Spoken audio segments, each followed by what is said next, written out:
היושב-ראש, זה קצת יוצא מצד שני, לא, זה קצת שני, קצת שני.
Mr. President, Amir Khan, Speaker of the Knesset, my partner Alon,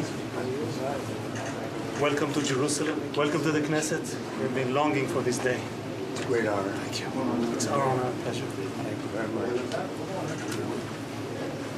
You guys know each other. We know each other. I've been good partners. Good. Yes, please. This way, Mr. President.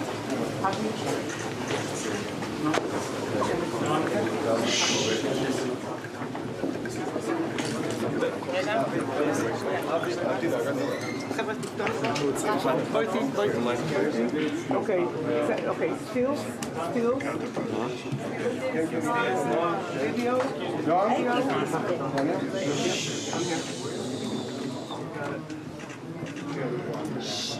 Let's start with one here. Let's look here first. Now this one. Then here. This one, Avi? And please here. שנייה אחת. Let's try again.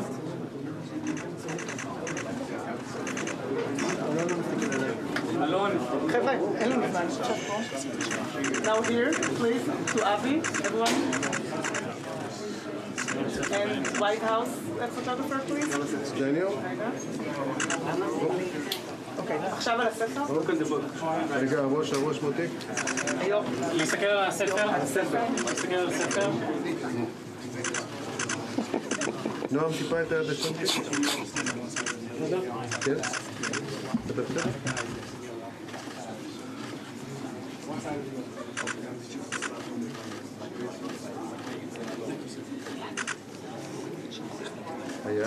היד. Amen to that. We'll be here and then everyone should call back. Daniel, you okay? I'm perfect. You want to do the left leg? I'm good. Yes, sir.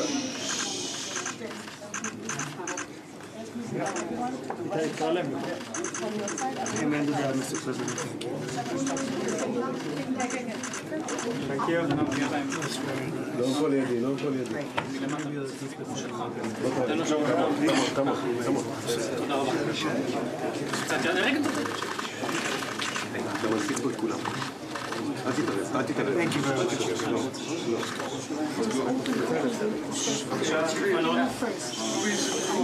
Move this way. Everyone move in front of them. Thank you. Sorry. You're all good. You come? Cameras.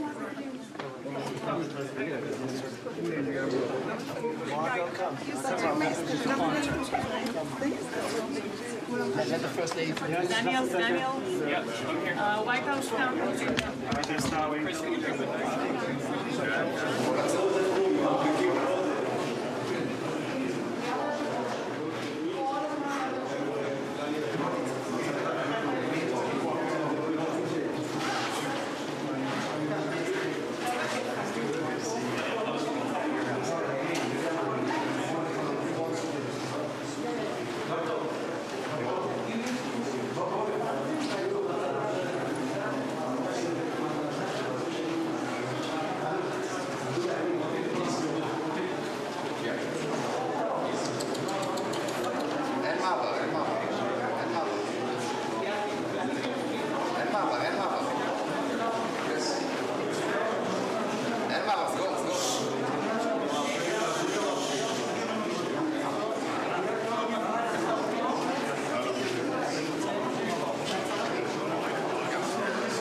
I met him. You did? Yes, once. You good, man? Had a great summer. Today is no, actually 2 days ago. 2 days ago, 11th of October.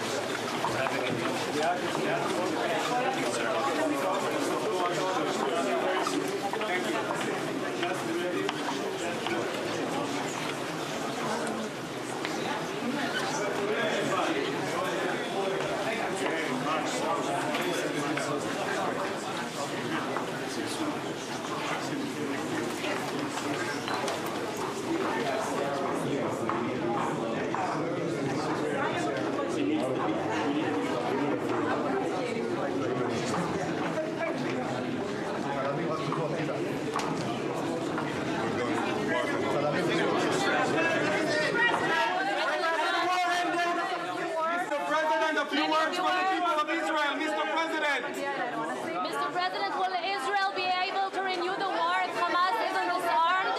Mr. President, can we please get a few words to the Channel 14? Mr. President, do you have a message?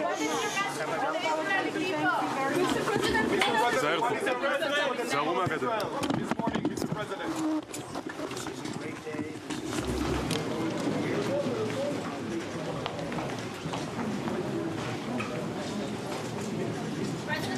What would happen if Hamas does not comply with the... What would happen?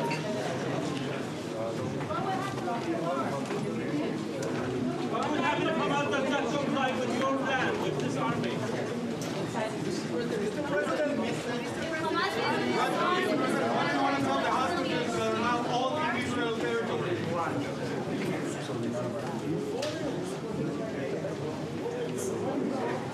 Mr. President, do you have any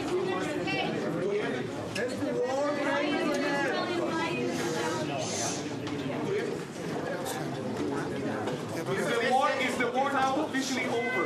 Yes. Do you have any message, Mr. President? Will Israel not be able to renew the war if Hamas isn't disarmed? Thank you. Thank you,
פה. יש לך טלפון של מתן? לא.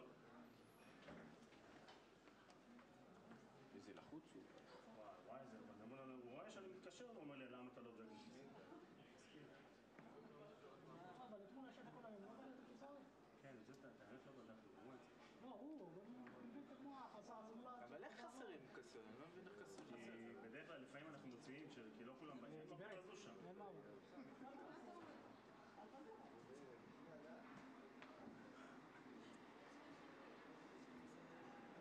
הנה הוא בא. יש פה כיסא? או! אחד שים אותו פה בצד. הנה אצל כפיר. שים אחד, כפיר. שים אותו מאחורה שם, מתן, תודה. שלום, אבשלום, תעזוב בכפיר.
יש כמה חבר'ה מהנשיא שהם מאוד מדורגים. אז גם מנכ"ל הנשיא והמוחות והשאלה טובות אותו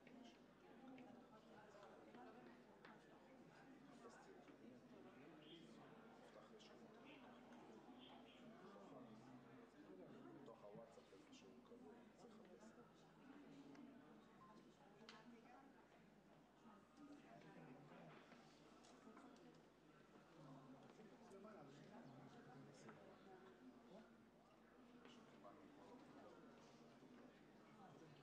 יכול להיות שהוא יפתע אותו, אם הוא יעלה למעלה יותר טוב. כן, מה זה כאילו... מאוד צעד, מאוד חזק. כולם כאילו כותבים של נכנס לחשב.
הכנסת והקהל, אנא תפסו את מקומותיכם.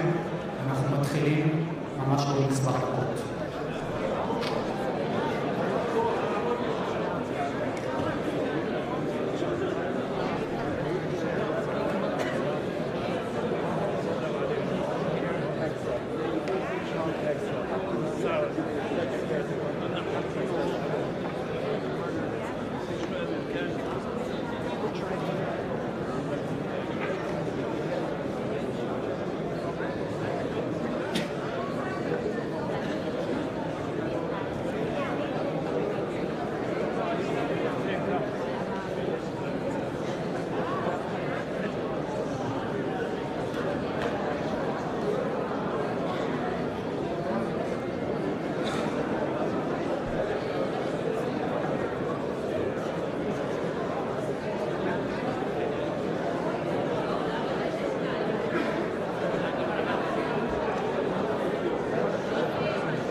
Make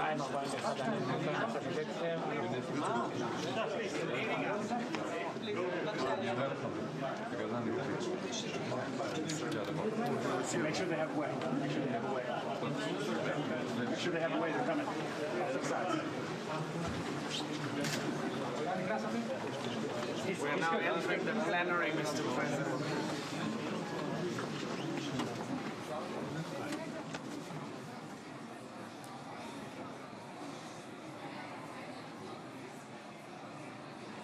חברי הכנסת והקהל מתבקשים לקום. כבוד הנשיאים, כבוד ראש הממשלה וכבוד יושב ראש הכנסת.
נא לשבת.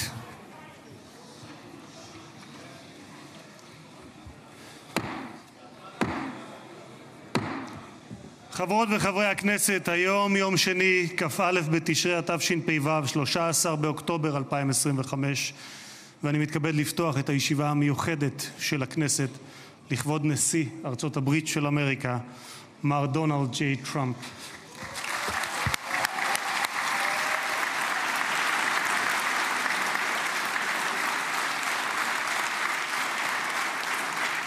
חברות וחברי הכנסת, בטרם נתחיל אני מזכיר שישיבה זו היא ישיבה מיוחדת ולכן לא יהיו בה הפרעות. מי שיפריע יוצא מאולם המליאה ולא יורשה לשוב אליה עד תום הישיבה. לא תהיינה אזהרות. בנוסף, ניתן יהיה למחוא כפיים בישיבה זו כפי שכבר ראיתם. כבוד נשיא המדינה יצחק הרצוג ורעייתו מיכל,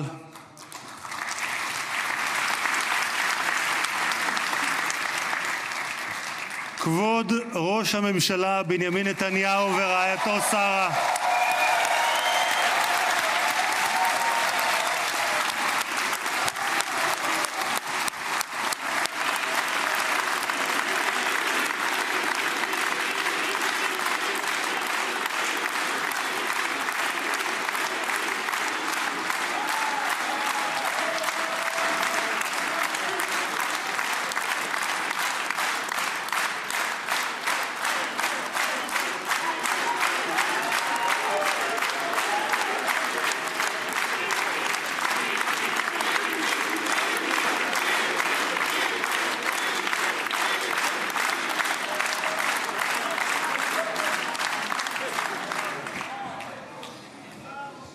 ראש האופוזיציה יאיר לפיד ורעייתו ליהי,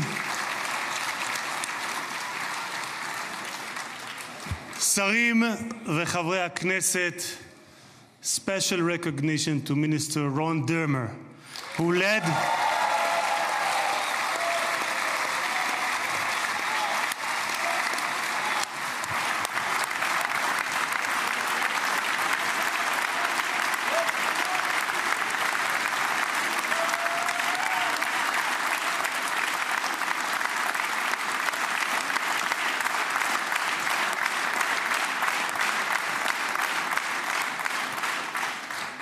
special recognition to Minister Ron Dermer, who led the negotiation team on behalf of Israel. Thank you, Ron.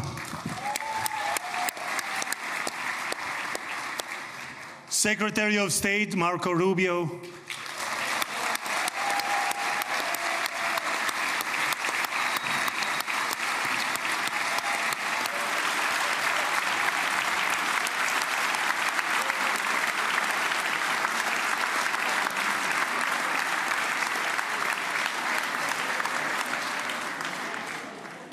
Secretary of War Pete Hegseth,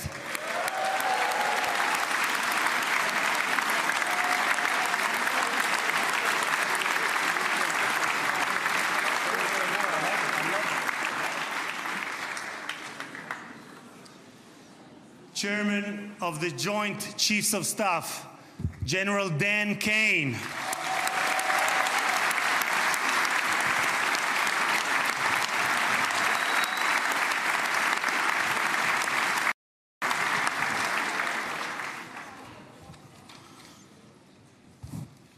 two key players, President Trump's special envoy Steve Witkoff, who is here with his partner Lauren,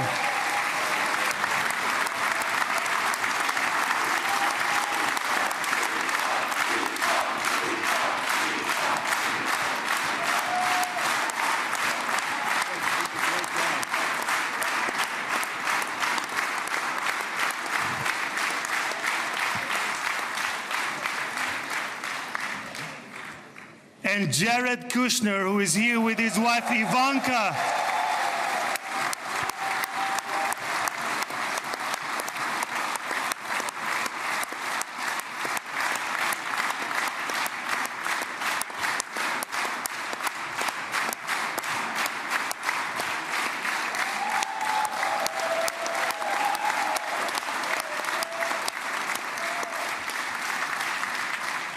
And thank you guys for everything that you have done to bring about this day. Ambassador of the United States to Israel, my dear friend and my absolute favorite rock star, Mike Huckabee.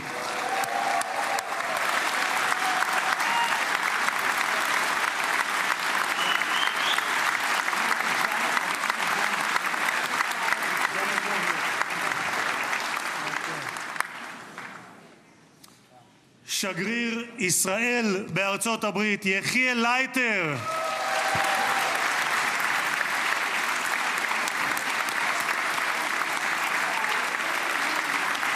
תודה.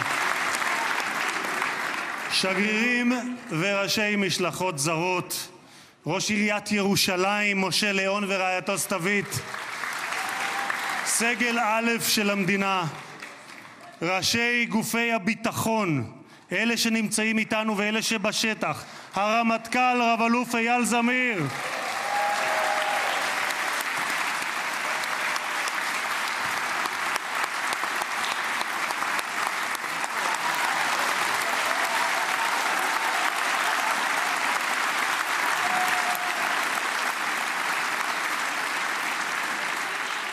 המפכ"ל רב ניצב דניאל לוי,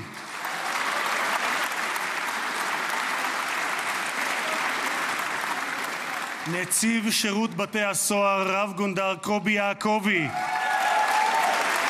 הוא נמצא בשטח, הוא מאלה שנמצאים בשטח, נציב הכבאות וההצלה רב תפסר אייל כספי, ראש המוסד דוד ברנע,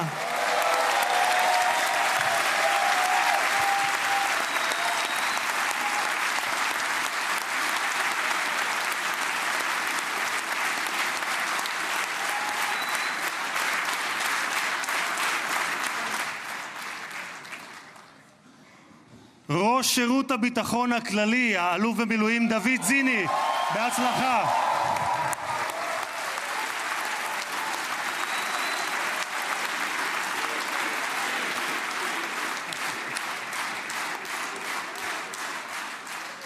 ראש מנהלת החטופים גל הירש.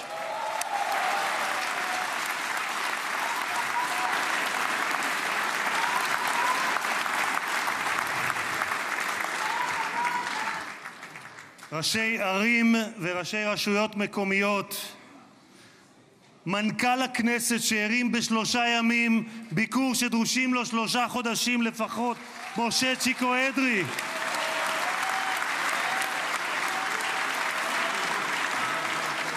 מזכיר הכנסת עורך הדין דן מרזוק, היועצת המשפטית לכנסת עורכת הדין שגית אפיק, קצין הכנסת ניצב יובל חן, חברי הנהלת הכנסת, משפחות חטופים, משפחות שכולות,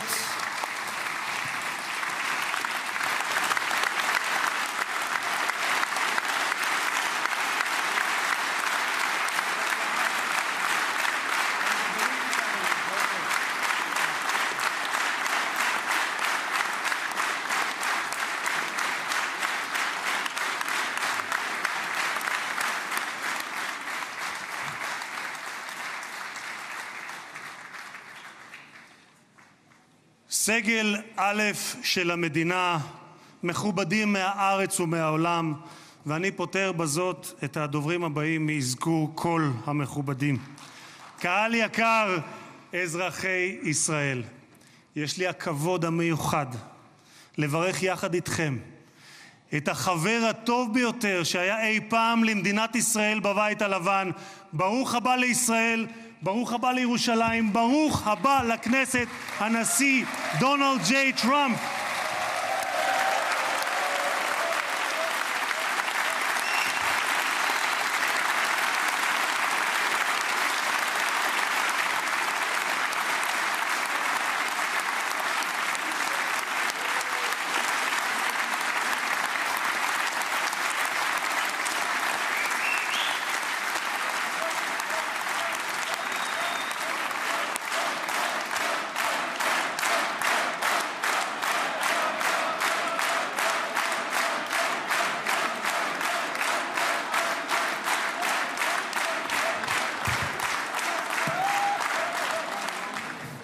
אדוני הנשיא, אני מבקש להודות לך על שהענקת לכנסת את הזכות והכבוד להיות הפרלמנט הראשון מחוץ לארצות הברית שאתה מבקר בו בכהונתך הנוכחית. במסורת היהודית נהוג לברך ברגעים ייחודיים שכאלה, ברוך שנתן מכבודו לבשר ודם. תודה לך, הנשיא טראמפ.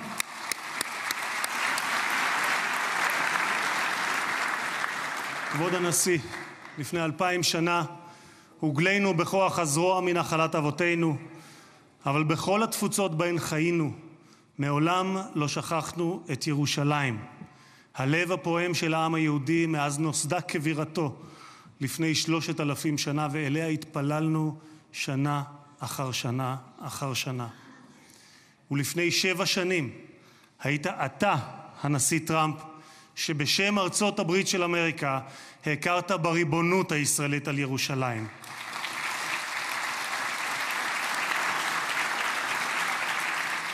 אתה מימשת הבטחה שנשיאים רבים לפניך הבטיחו, אבל רק אתה קיימת. העברת את השגרירות האמריקאית לירושלים השלמה והמאוחדת. תודה לך, הנשיא טראמפ.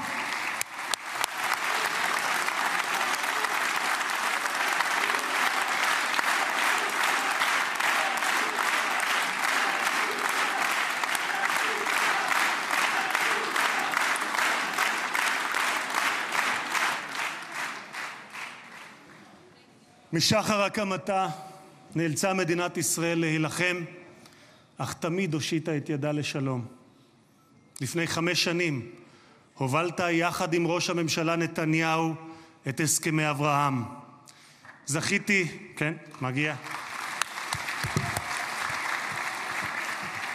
זכיתי לכהן בממשלה שחתמה עליהם, ולימים הם היו בעלי משמעות רבה עבורי גם ברמה האישית, משום שלפני 2.5 זכיתי להיות יושב ראש הכנסת הראשון המקבל הזמנה רשמית לבקר בפרלמנט של מדינה ערבית, וזו הייתה המדינה שבה שני הוריי שנמצאים כאן איתנו נולדו וגדלו, מרוקו. קרבת בין ישראל לבין 4 מדינות ערביות בהסכם שבבסיסו שלום תמורת שלום. תודה לך, הנשיא טראמפ.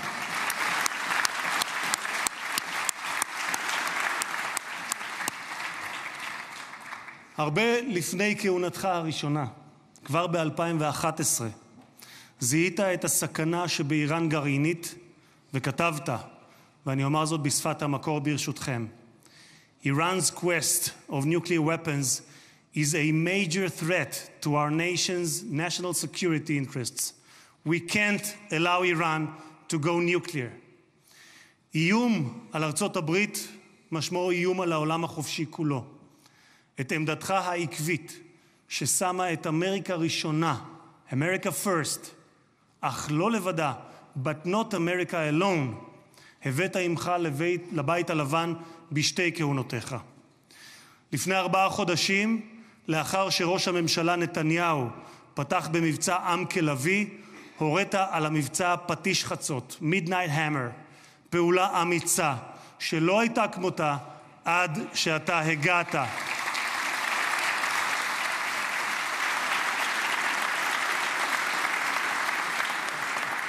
בכך, אדוני הנשיא, מנעתם שואה גרעינית שאיראן ביקשה להמיט עלינו ועל העולם, מדינה שבפרלמנט שלה נבחרי הציבור זועקים מוות לאמריקה, מוות לישראל.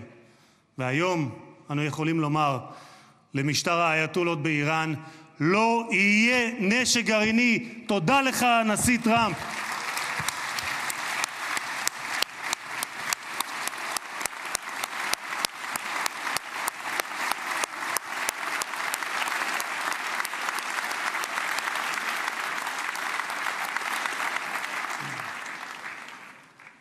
כבוד הנשיא, היום העם היהודי מציין את סיום חג הסוכות, ומחר נציין את שמחת תורה.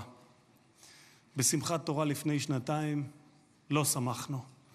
היה זה היום הקשה ביותר שחוותה מדינת ישראל משחר הקמתה, והעם היהודי מאז השואה. עשרות פעמים הגעתי יחד עם מנהיגים זרים למקום הטבח, עם רבים מהם ישבתי לצפות בתיעוד המצולם של הזוועות שאני יודע שגם אתה ראית. שבועות ספורים לאחר 7 באוקטובר ליוויתי את ג'רד ואיוונקה שהגיעו לכאן לאזורים הקשים ביותר. ראינו את מה שקיווינו, היינו קיבוץ כפר עזה ברעים, וראינו את מה שקיווינו שלא יחזור עוד בתולדות האנושות. מראות של פוגרומים, ילדים, נשים, קשישים, גברים, חיים שלווים שהיו ואינם עוד. השטן לא רק רצח, טבח, אנס ושרף רבים מאחינו ואחיותינו, הוא גם חטף אותם, מתים וחיים. מאז בני ישראל נלחמו את המלחמה הקשה, הארוכה וגם הצודקת בתולדותיהם. הפצע הזה של אחינו החטופים בשבי נותר פתוח ושותת דם מאז 7 באוקטובר, כאשר כל עם ישראל כאב את כאב החטופים ובני משפחותיהם, התלויים בין תקווה לייאוש, בין חיים למוות, עד הבוקר הזה. במשך 2, במקום בו יושבים האורחים ביציע שמולנו, כבוד הנשיא, השקיפו מעלינו תמונות החטופים. הבוקר, לקראת האירוע ההיסטורי הזה, זכינו להוריד את התמונות עם חזרתם של החטופים למשפחותיהם. אני אעשה משהו ספונטני, אדוני הנשיא. את סיכת החטופים הזאת, בצבעי כחול לבן, קיבלתי מצביקה מור, אבא של איתן מור. אני מתכבד להוריד אותה, כי לפני רגע דיברתי עם צביקה, איתן כבר בידיהם, והם חוגגים את האיחוד הזה. תודה לך, הנשיא טראמפ.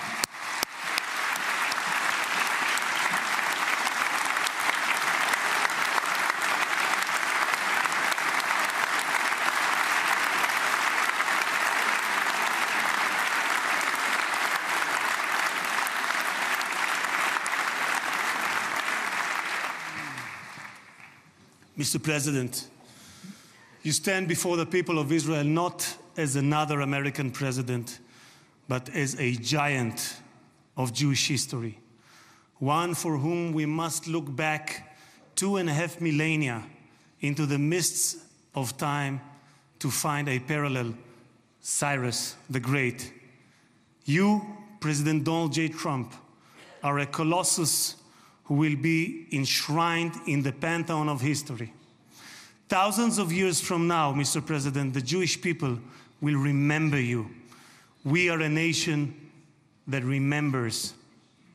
Far from being a local struggle, what we are witnessing is a global struggle, a global battle between the forces of extremism, radicalism, and fundamentalism, and those of freedom, liberty, and democracy.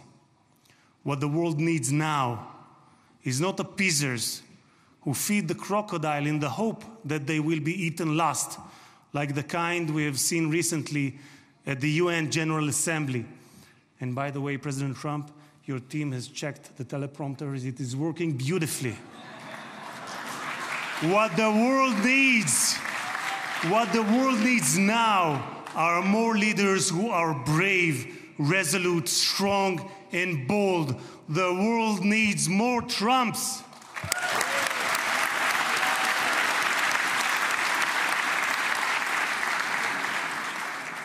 Mr. President, with your permission, I would like to take this moment to address Prime Minister Netanyahu.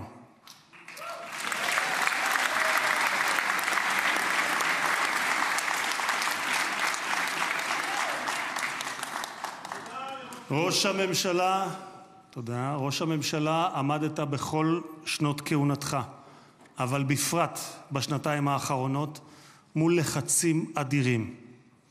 סטיב וויטקוף, שליחו המיוחד של הנשיא טראמפ, שלחם יחד איתך בשוחות על החזרת החטופים, אמר עליך, העבודה הקשה באמת הייתה של ראש הממשלה.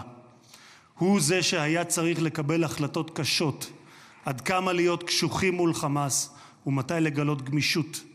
היו רגעים שחשבתי, כך אומר וויטקוף, שעליכם להתגמש יותר, אבל האמת היא שכעת, במבט לאחור, אני חושב שלא היינו מגיעים לנקודה הזו אם ראש הממשלה נתניהו לא היה פועל כפי שפעל.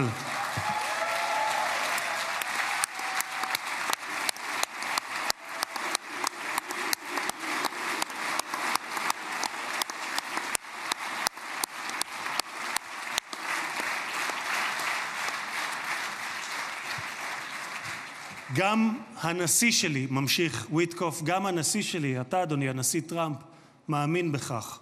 הוא מאמין שראש הממשלה נתניהו קיבל החלטות קשות מאוד, והיו אנשים פחות אמיצים שלא היו מקבלים החלטות כאלה.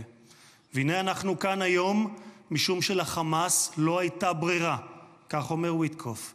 הם נאלצו להגיע להסכם הזה. הלחץ היה עצום ולכם יש צבא גדול. התקדמתם משמעותית בשטח, וזה מה שהוביל להסכם הזה. כך אומר השליח וויטקוף. אדוני ראש הממשלה, אתמול בדרכו לישראל אמר הנשיא טראמפ שאתה הוא האיש הנכון בזמן הנכון. ואני גאה לומר כאן לעיני העולם שבזכותך הגענו להישגים הרבים שאליהם הגענו. תודה לך, ראש הממשלה.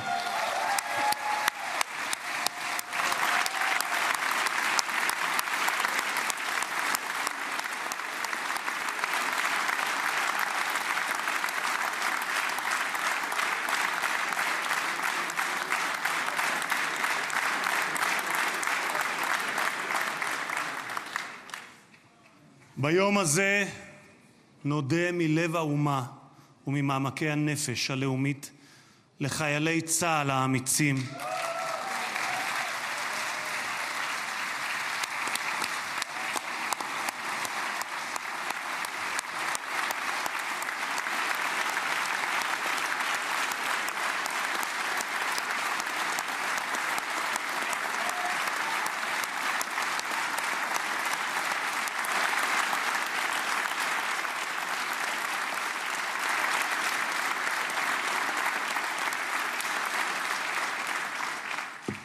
נודה לחיילי צה"ל האמיצים שהסתערו קדימה כאריות וסיכנו את חייהם כדי להגן על מדינת ישראל.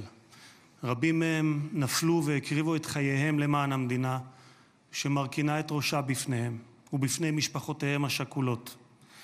דמם לא נשפך לשווא, כי בגבורתם ובהקרבתם הם הביאו לרגע הנשגב הזה, ושמותיהם יוותרו חקוקים לעד בלב האומה.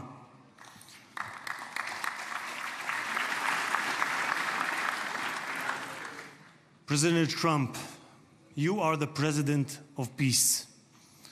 There was not a single person on this planet who did more than you to advance peace. No one even came close. Your election to the presidency marked a turning point, not only for the United States, but for the entire world.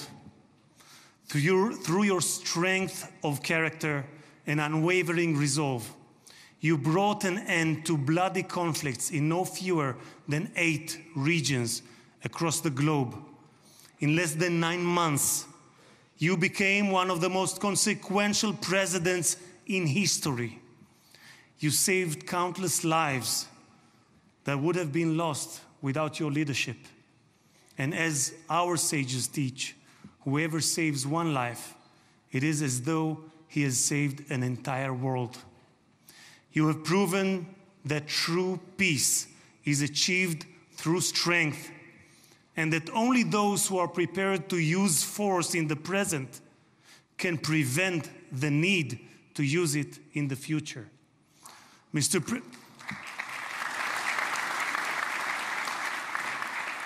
President, you, more than any other individual, are deserving of the highest recognition for your efforts in promoting peace.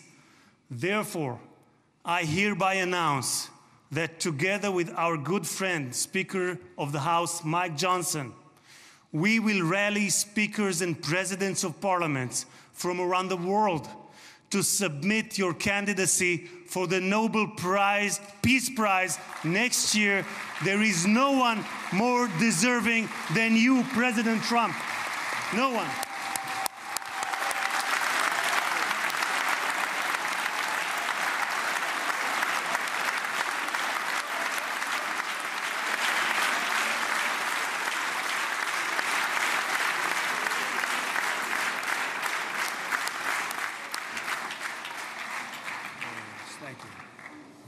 אדוני הנשיא, אנחנו ניצבים בפני ההיסטוריה ברגע נשגב שיחקק לדורות. זה יום מאוד מרגש לאזרחי ישראל, יום שכולנו ייחלנו לו. בספר ירמיהו משיב השם לרחל המבכה את בניה. מנעי קולך מבכי ועינייך מדמעה, כי יש שכר לפעולתך, נאום אדוני, ושבו מארץ אויב. ויש תקווה לאחריתך, נאום אדוני, ושבו בנים לגבולם.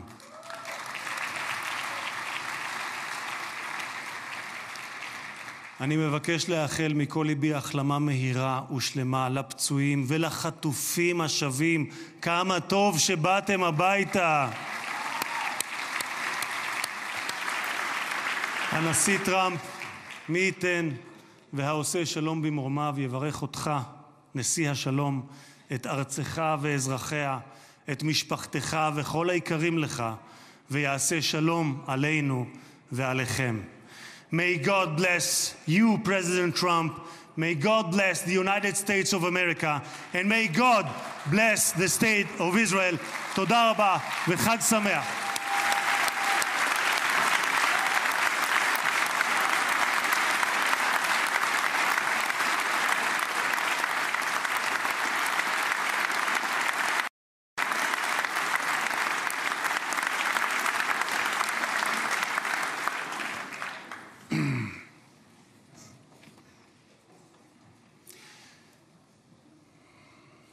אני מתכבד להזמין כעת את ראש הממשלה, חבר הכנסת בנימין נתניהו, לשאת דברים.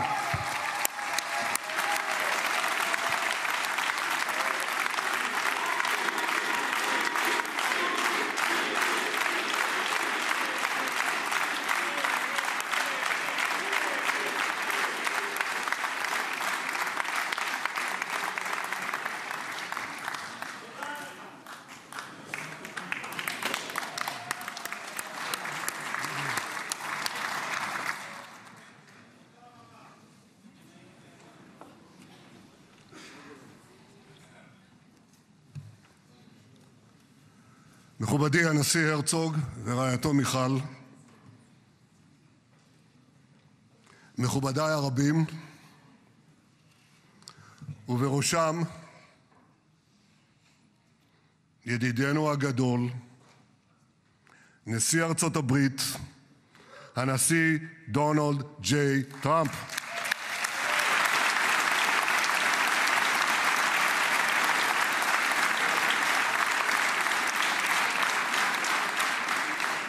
ברוך בואך לירושלים בירתנו הנצחית. ברוך בואך לישראל ביום המרגש הזה שיחקק בתולדות עמנו. וגם אתה הנשיא תחקק בתולדות עמנו, כי כבר נחקקת בתולדות האנושות.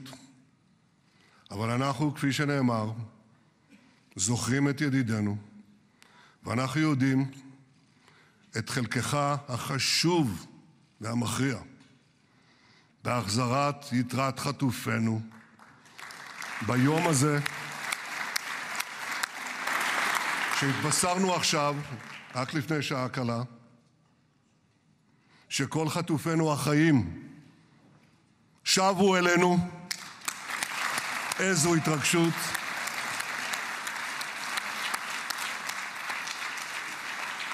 כמה חיכינו לרגע הזה, ואנחנו מחויבים להחזיר את כולם. ואני רוצה להודות לך באופן אישי, ובשם האומה כולה. תודה לך, הנשיא טראמפ. תודה לך.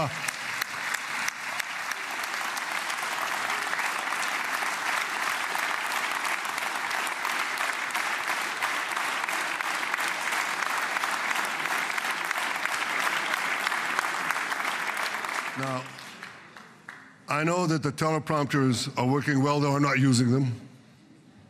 But I'm not sure about the translation. So I'll say words in English.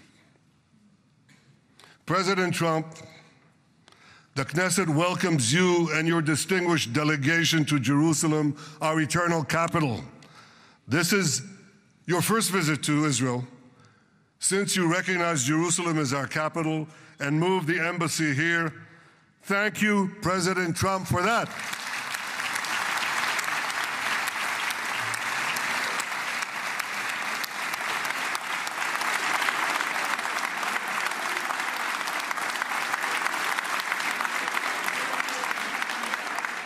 There are many other reasons to thank you since your last visit here.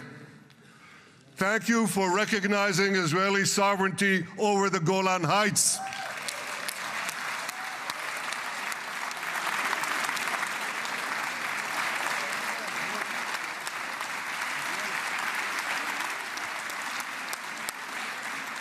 Thank you for standing up to the lies against Israel in the United Nations.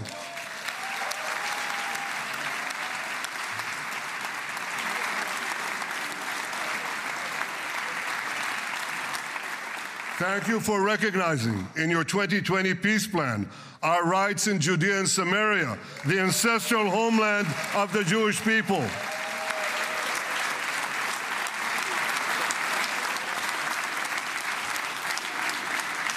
Thank you for brokering the historic Abraham Accords. Abraham, Eskemei Avraham.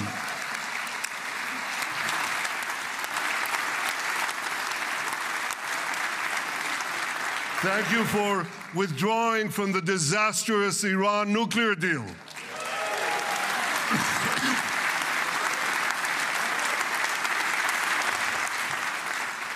Thank you for supporting Operation Rising Lion and for your bold decision to launch Operation Midnight Hammer.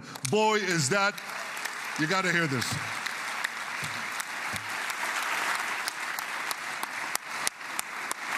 This is the most fitting name ever named for a military operation, because a little after midnight, you really hammered them.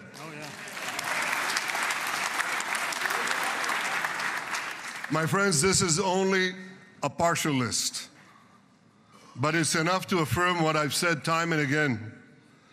Donald Trump is the greatest friend that the state of Israel has ever had in the White House.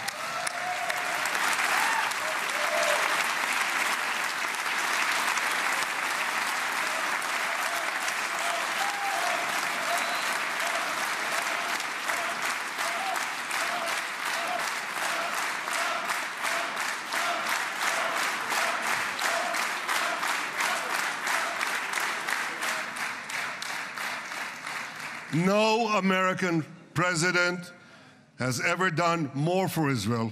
And as I said in Washington, it ain't even close. It's really not a match. Mr. President, today we welcome you here to thank you for your pivotal leadership in putting forward a proposal that got the backing of almost the entire world. A proposal that brings all our hostages home.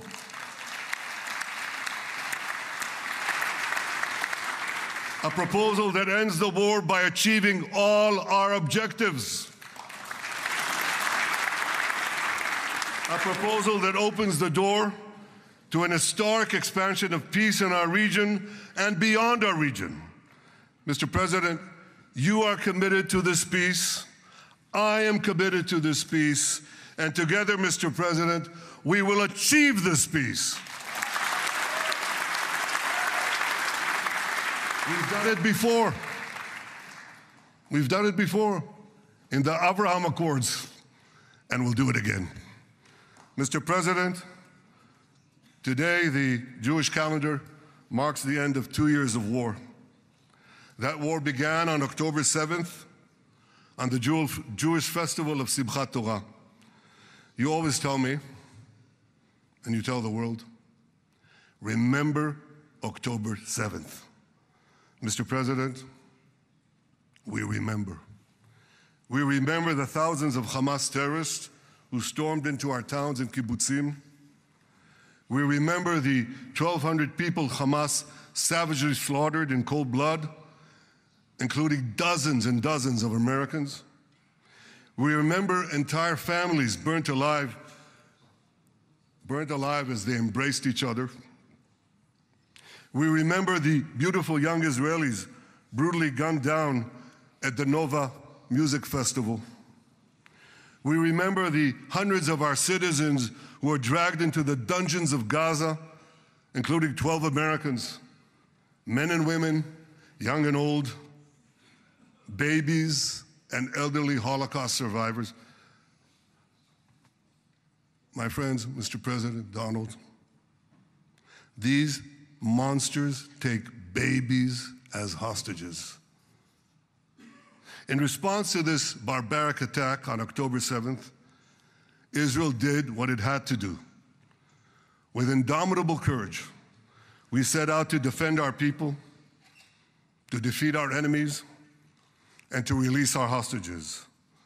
Our heroic soldiers fought like lions. They fought on the front lines of civilization and barbarism. Israel achieved amazing victories over Hamas and the entire Iran terror axis. Sinwar, Dev, Hania, Nasrallah, Assad, they're all gone.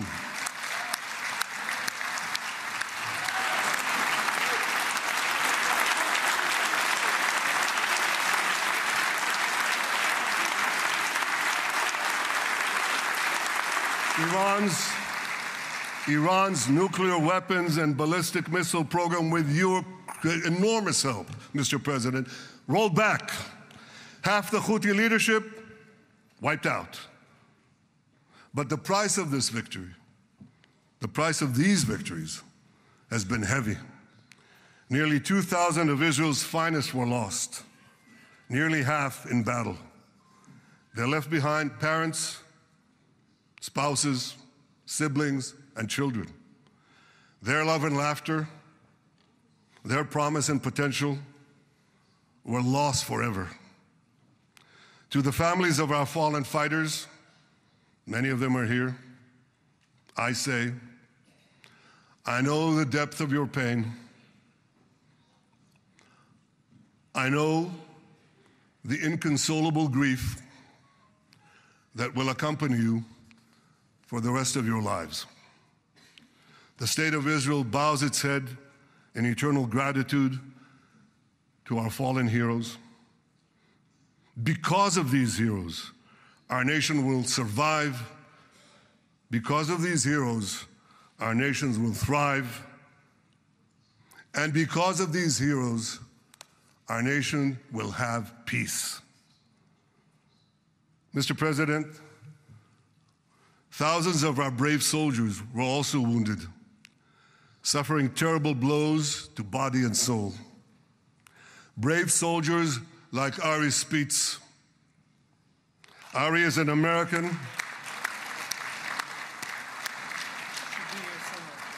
Ari is an American Israeli who was injured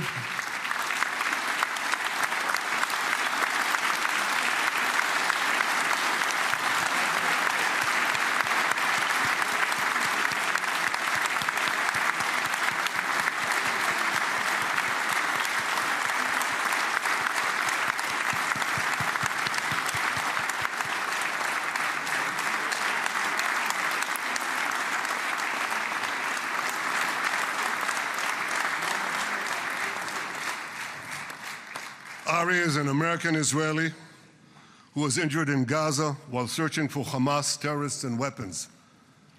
Two of Ari's comrades were killed in this action, and 10 were injured. Ari was presumed dead, but made a miraculous recovery despite losing 3 limbs. Ari, stand up for a minute alone. Stand up. There you go. There. Ari, you are the spirit of Joshua. You are the spirit of David. You are the spirit of the Maccabees. You are the spirit of Israel. I salute you. We all salute you.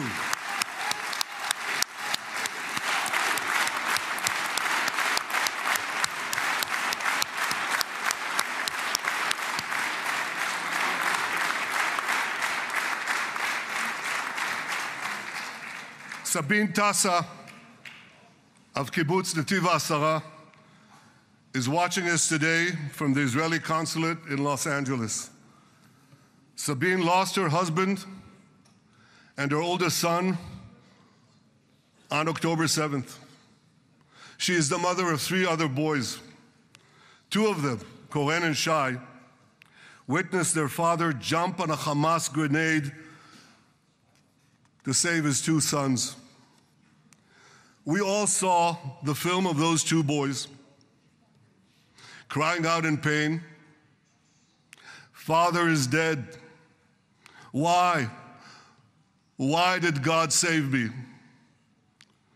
Mr. President, my friend Donald, I've seen some very tough things in my life, but I couldn't bring myself to watch those boys suffering again. So I didn't see this film except once. Yet Sabine, their mother, has had the strength and fortitude to show this film across the world. And my wife Sarah and I asked her, "Sabine, how do you do it? Why do you do it?" And she answered, "I do it to show the entire world the monsters Israel is fighting and the justice of our cause."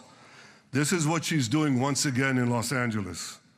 Sabine, you can hear me now, so I want to tell you on behalf of all of us, you embody the spirit of our biblical heroines, Deborah, Ruth, and Esther. You too are the spirit of Israel, and we all salute you.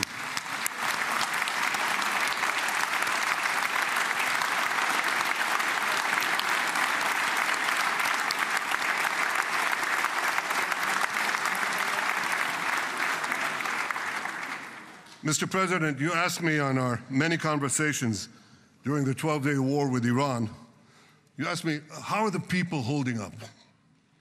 And I said to you, our people are strong. Israelis are a nation of lions with unlimited resolve to defend our country and secure our future. The people give strength to our soldiers, and the people give strength to me and to my colleagues. The Jewish people have risen from the ashes time and again, but when we formed the State of Israel and the Army of Israel, we pledged never again would be defenseless against our enemies. And that resolute strength not only assures our survival, it assures our future, it assures peace. We have paid a high price for this war, but our enemies now understand just how powerful and just how determined Israel is. They understand that attacking Israel on October 7th was a catastrophic mistake. They understand that Israel is strong and that Israel is here to stay. And this, Mr. President, is the indispensable foundation of peace. Peace through strength. Ladies and gentlemen, this is a momentous day, a day of great joy as the remaining hostages come home. My wife Sarah and I have met with the hostage families many times. There were no words to describe their agony, only tears of bottomless sorrow and unimaginable pain. At the beginning of the war, I promised to bring all the hostages home. Today, with the indispensable help, the determined and focused help, the unremitting help of President Trump and his team, and with the incredible sacrifice and courage of the soldiers of Israel, we are fulfilling that promise.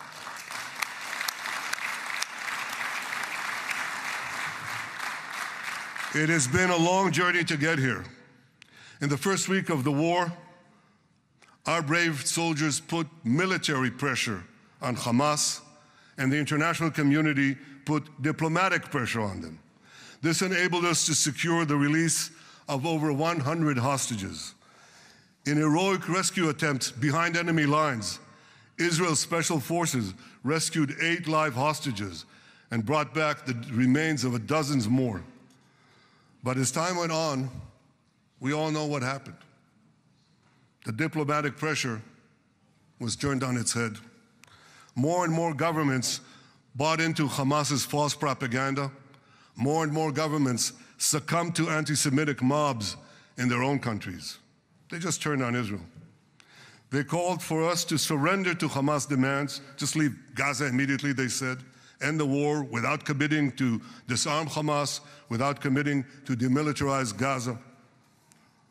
Had Israel succumbed to those demands, not only would Sinwar, Nasrallah, Assad, and Iran's missile and nuclear program remain intact.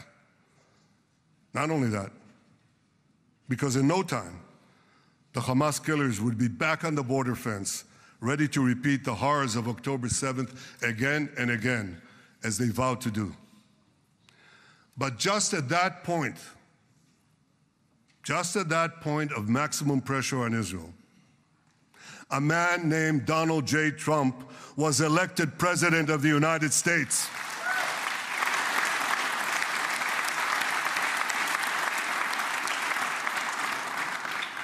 And ladies and gentlemen, overnight, everything changed. Everything.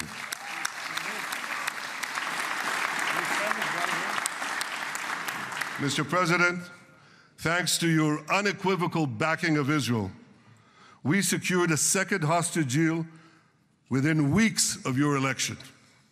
And in the months that followed, we worked closely together to forge a path to bring the remaining hostages home and end the war.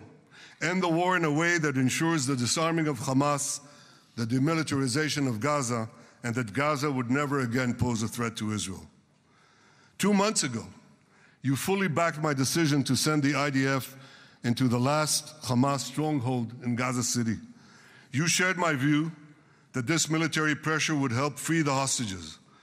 And despite all the criticism, all the naysayers, we were right. Hamas caved in. And 2 weeks ago, you succeeded in doing something miraculous. You succeeded in doing something that no one believed was possible. You brought most of the Arab world, you brought most of the world behind your proposal to free the hostages and end the war. I want to thank Steve Witkoff, Jared Kushner, and Ron Dermer for their great contribution to this effort.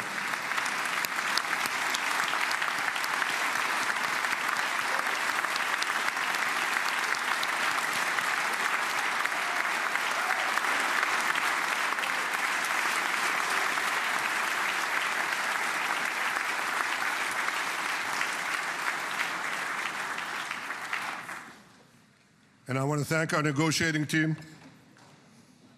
I believe that the close cooperation between the two of us, between our two nations, combining Israel's military pressure and President Trump's unmatched global leadership.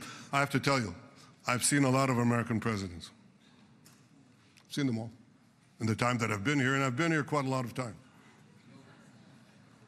I've never seen anyone move the world so quickly, so decisively, so resolutely as our friend President Donald J. Trump.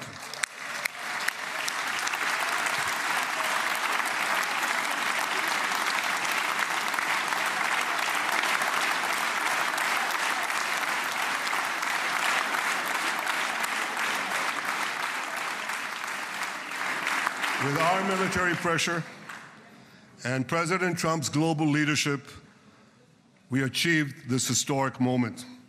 It's a moment of indescribable joy as our nation embraces our sons who are coming home. Mr. President, this week, Jews around the world are going to read the book of Ecclesiastes, Kohelet, in the Bible. The Bible has many miraculous moments. One of them was your decision to bomb Fordo. I think it was a pivot of history because it wasn't meant only to bomb Fordo. That action and your previous action of taking out Qasem Soleimani, the architect of death, I think that changed the balance of power in the world. You brought America back again to the driver's seat.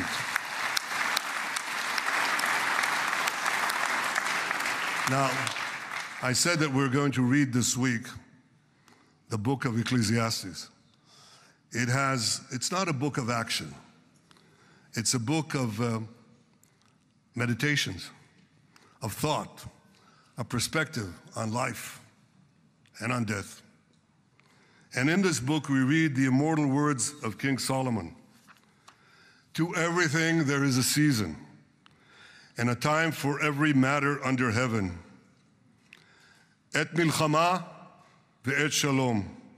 A time for peace and a time for war. The last 2 years have been a time of war. The coming years will hopefully be a time for peace.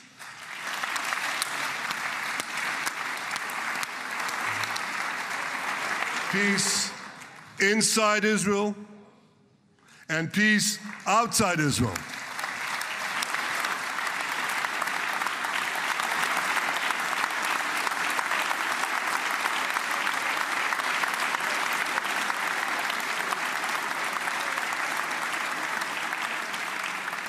I look forward to continuing marching with you on the path we paved together with the Abraham Accords. Under your leadership, we can forge new peace treaties with Arab countries in the region and Muslim countries beyond the region. Abraham's children will work together to build a better future, a future that will unite civilization against barbarism, light against darkness, and hope against despair. And my friends, I believe that with President Trump's leadership, this will happen a lot faster than people think.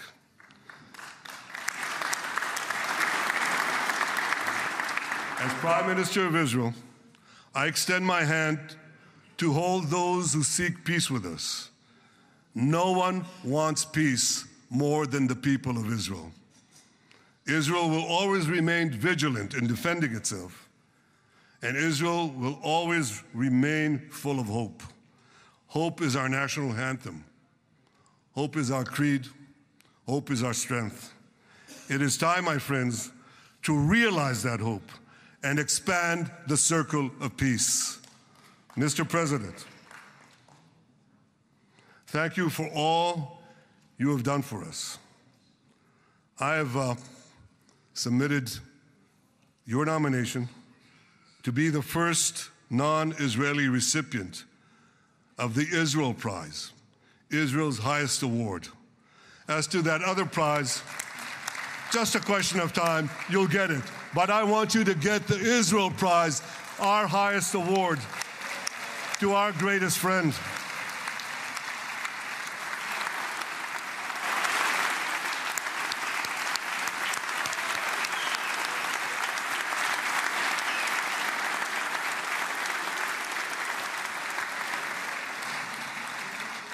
When others were weak, you were strong. When others were fearful, you were bold. When others abandoned us, you stood by our side. On behalf of the government and people of Israel, I thank you for your extraordinary friendship. Thank you for helping bring our hostages home.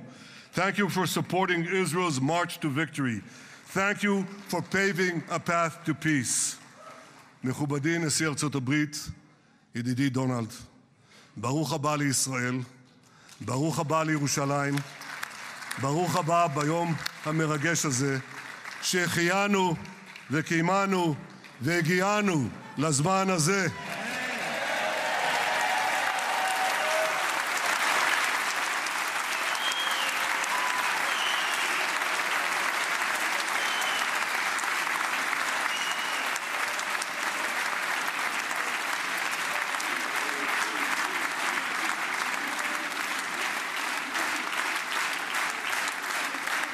May God bless you and your family, Mr. President. May God bless America. May God bless Israel. And may God bless the covenant between our two promised lands. Thank you, Mr. President.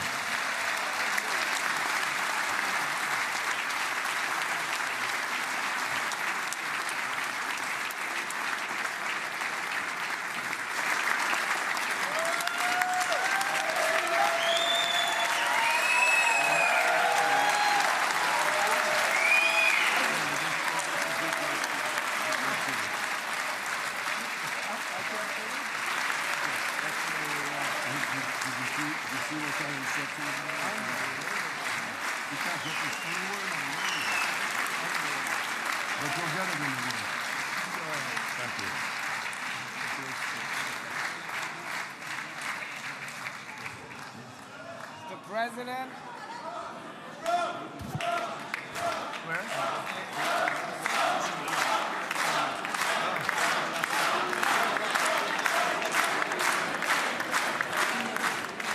Come on up, opposition. Come on, opposition. Yeah. Okay.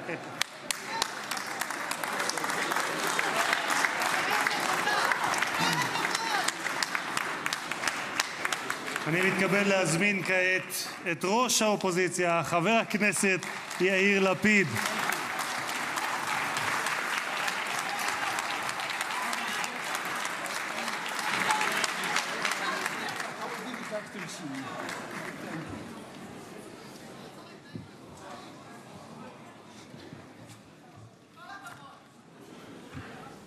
Mr. Speaker, members of Knesset, ministers, President Herzog, Prime Minister Netanyahu, distinguished guests, Your Excellency, President Trump. For 2 years, we waited for this moment. 2 years of sleepless nights, 2 years without air in our lungs. Our eyes are filled with tears today, our hearts are filled with gratitude, our children are coming home.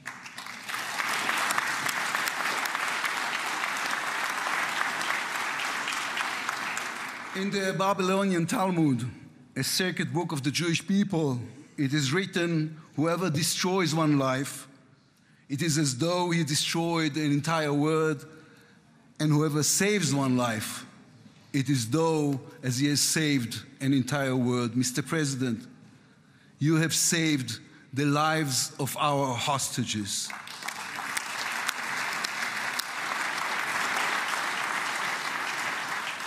But you saved so much more. You have saved the souls of the bereaved whose loved ones now will be brought home for burial. You have saved thousands of soldiers who will now not fall in battle. And you have saved millions from the horrors of war. You have saved more than one life, and each life is an entire world. This is a historic moment, and a reminder that history is shaped by people. It is shaped by those who know the past, but have the vision to change the future. When you were elected, you declared that you would be the president of peace. You have kept your word. The fact that you were not awarded the Nobel Peace Prize is a grave mistake by the committee. But they will have no choice, Mr. President. They will have to award it to you next year.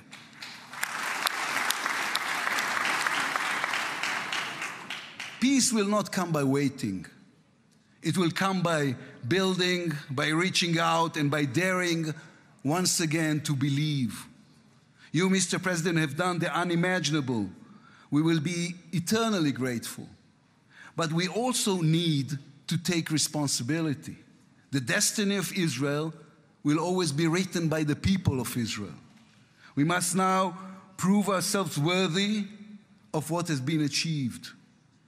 From its founding, Israel has said to the world that our strength, our power, rest upon our values. Israel is the strongest country in the Middle East because we are the only democracy in the Middle East. Because we believe in the principles laid in our Declaration of Independence, which says Israel will ensure complete equality of social and political rights to all its inhabitants, irrespective of religion, race, or sex. It will guarantee freedom of religion, conscience, language, education, and culture. It will safeguard the holy places for all religions. Those are our values. That is who we are as people, as a country. Our neighbors must understand one more thing about us. We are not going anywhere. The Middle East is our home. We are here to stay. Our story did not end in the Bible. It began there. It continues in our laboratories and universities, in our innovation hubs. Hamas, Hezbollah, Iran, and the Houthis, they all read the wrong intelligence reports. The real intelligence report on Israel's intentions is found in the book of Genesis. And I will give you and your descendants after you the land of Canaan for an everlasting possession. We call upon the nations of the Islamic world, on all our neighbors, Saudi Arabia, Syria, others. We are here to stay. We can do great things together. Come and talk to us. Mr. President, You are the one who can make it happen as you did with the historic Abraham Accords. Then too, no one believed it was possible. Then too, you imposed your vision on everyone. While others spoke of difficulties, you created opportunity. You can be the one to bring the next wave of peace. The people of Israel support this. They want this. We are ready. And you can later today in Egypt with your unbelievably talented team, my friends Steve Witkoff, Jared Kushner, Marco Rubio, Pete Hegseth, forge a regional alliance that will change not only the Middle East but the entire world. After 2 years of war, the peoples of this region should look around and ask themselves, whose situation is better? Those who chose the path of peace or those who chose the path of war? Those who invested in their people, in the education of their children, in science and education and technology, or those who invested in hate and in violence? From here I say to all those who demonstrated against Israel these past 2 years, on the streets of London and Rome, in Paris and in Columbia University. I do not represent the government. As you know, I am the leader of the opposition. And I tell you, then, you were deceived. You were deceived. Propaganda experts, funded by terror money, manipulated you. Now that the war has stopped, you have time and a chance to go and learn the facts. The truth is, there was no genocide, no intentional starvation.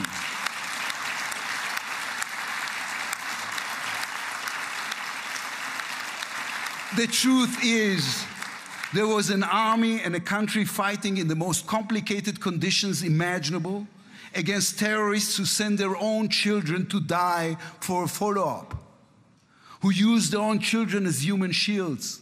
The truth is that a democratic state was attacked by a fanatical terrorist organization. 1,200 people were killed in one day, women were raped, babies were burned alive. And all that, on all the while, they played with your minds, selling you the absurd idea that supporting Islamic terror is somehow a liberal value. There is good and evil in this world. When you stand with Hamas, you stand with evil. When you stand with Hezbollah, you stand with evil. When you stand with the Iranian regime, you stand with evil. When you stand with Israel, you stand on the side of justice.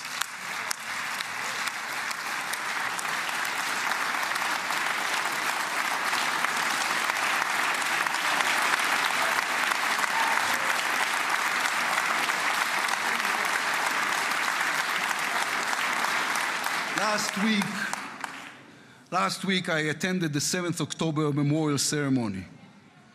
An inspirational woman called Galit Dan spoke on stage. Galit had a daughter, Noya, a 13-year-old girl who was autistic like my daughter.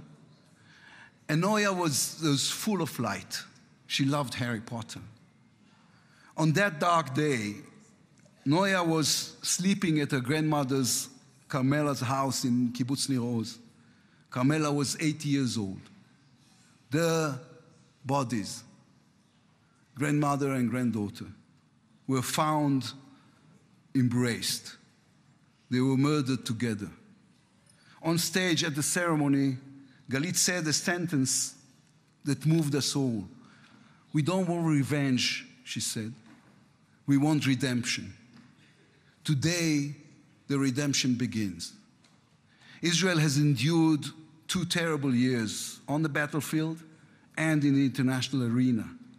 But in those 2 years, we also rediscovered our own greatness. We remember how good we can be. Our pilots who took control of the skies over Iran. Our industries leading the world in technology. Our civil society which reached out to help every victim of the war.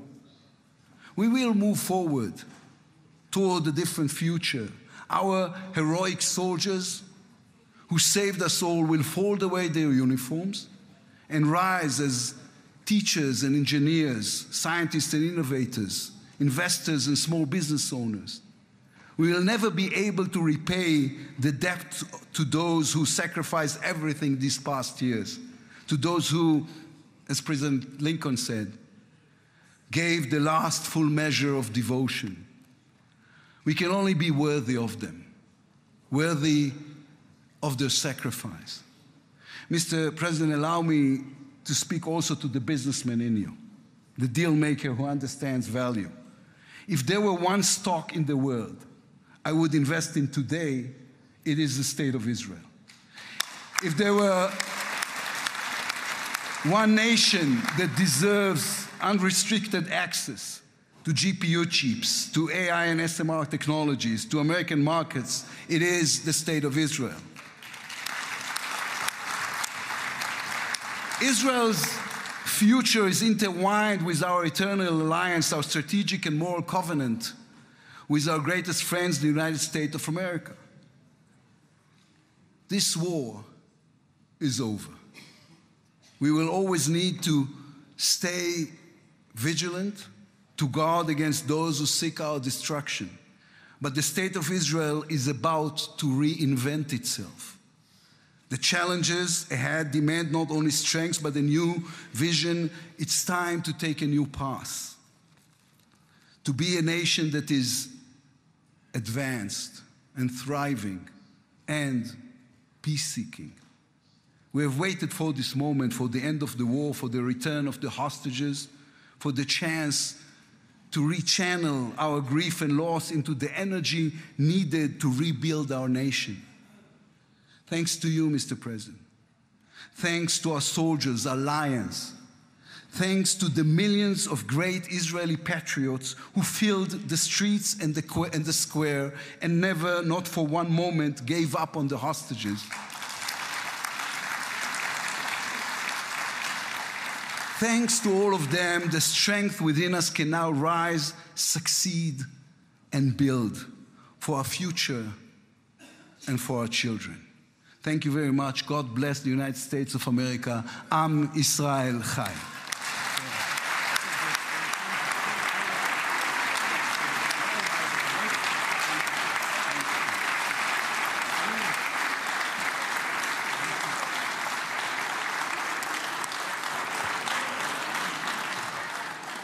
אני מודה לראש האופוזיציה.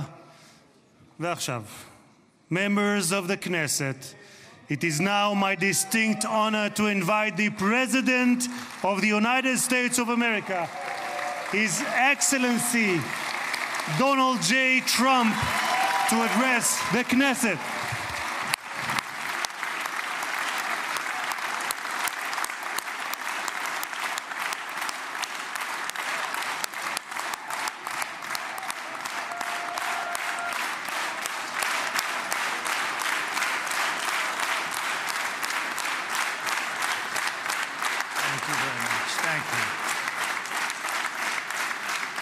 Thank you very much, everybody. It's a great honor. Nice place. Very nice place. Mr. President, Mr. Prime Minister, Mr. Speaker, esteemed members of the Knesset, and cherished citizens of Israel, we gather on a day of profound joy, of soaring hope, of renewed faith, and above all, a day to give our deepest thanks to the Almighty God of Abraham, Isaac, and Jacob.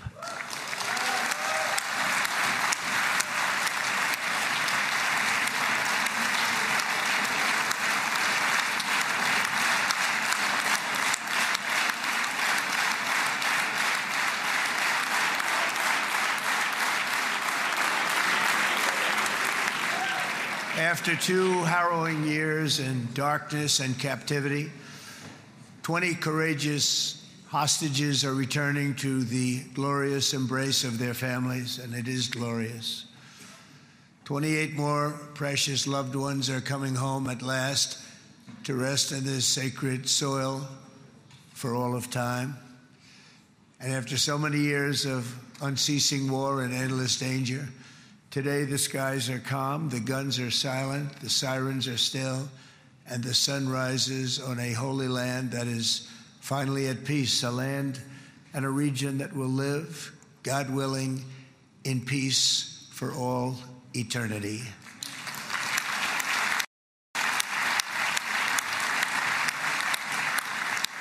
This is not only the end of a war, this is the end of an age of terror and death and the beginning of the age of faith and hope and of God. It's the start of a grand concord and lasting harmony for Israel and all the nations of what will soon be a truly magnificent region. I believe that so strongly. This is the historic dawn of a new Middle East. I want to express my gratitude to a man of exceptional courage and patriotism whose partnership did so much to make this momentous day possible. You know who I'm talking about. There's only one, Prime Minister Benjamin Netanyahu. Bibi, please stand up.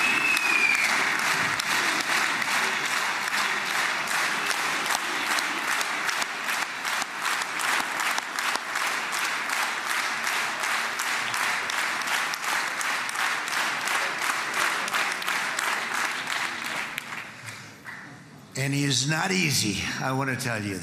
He's not the easiest guy to deal with. But that's what makes him great. That's what makes him great.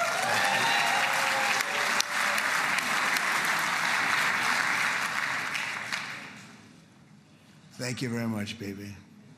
Great job.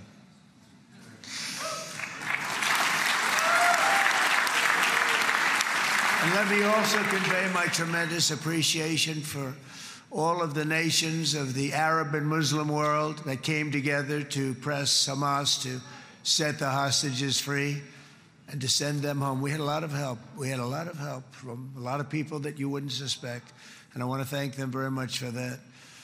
It's an incredible triumph for Israel and the world to have all of these nations working together as partners in peace. And it's pretty unusual for you to see that, but it happened in this case. This was a very unusual point in time, a brilliant point in time. Generations from now, this will be remembered as the moment that everything began to change, and change very much for the better.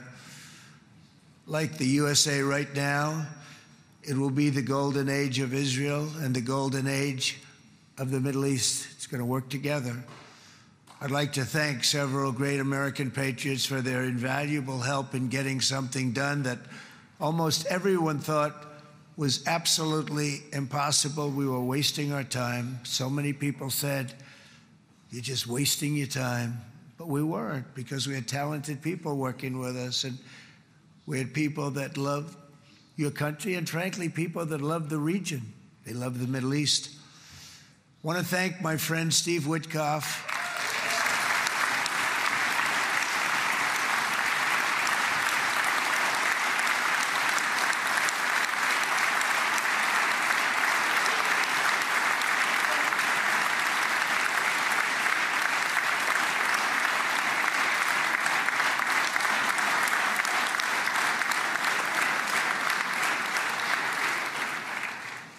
You know, Steve was chosen by me. He never did this before, but I knew him as a few things. He was a great businessman, but I know a lot of great businessmen, to be honest with you. He had tremendous negotiating skills, but I know a lot of people that negotiate pretty well, although it is an art. But there are people that can negotiate pretty well. But most importantly with Steve, he's just a great guy. Everybody loved him. Everybody. I mean, I know some negotiators that are so good, but you wouldn't have had peace in the Middle East. It would be in World War III right now with some of these guys. Everybody loves Steve, and they respect him, and they somehow can relate to him. I've known him for many years, and I've seen it over and over again. הכנסת עודה. להוציא את חבר הכנסת עודה. להוציא אותו מהאולם. להוציא אותו מיד. החוצה, החוצה. החוצה. להוציא גם את חבר הכנסת כסיף. להוציא את חבר הכנסת כסיף מהאולם. להוציא אותו מיד.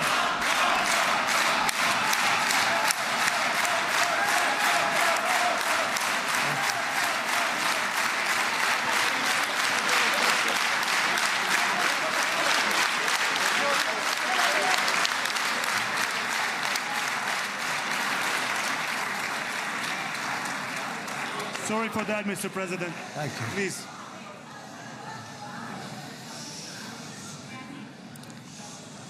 That was very efficient.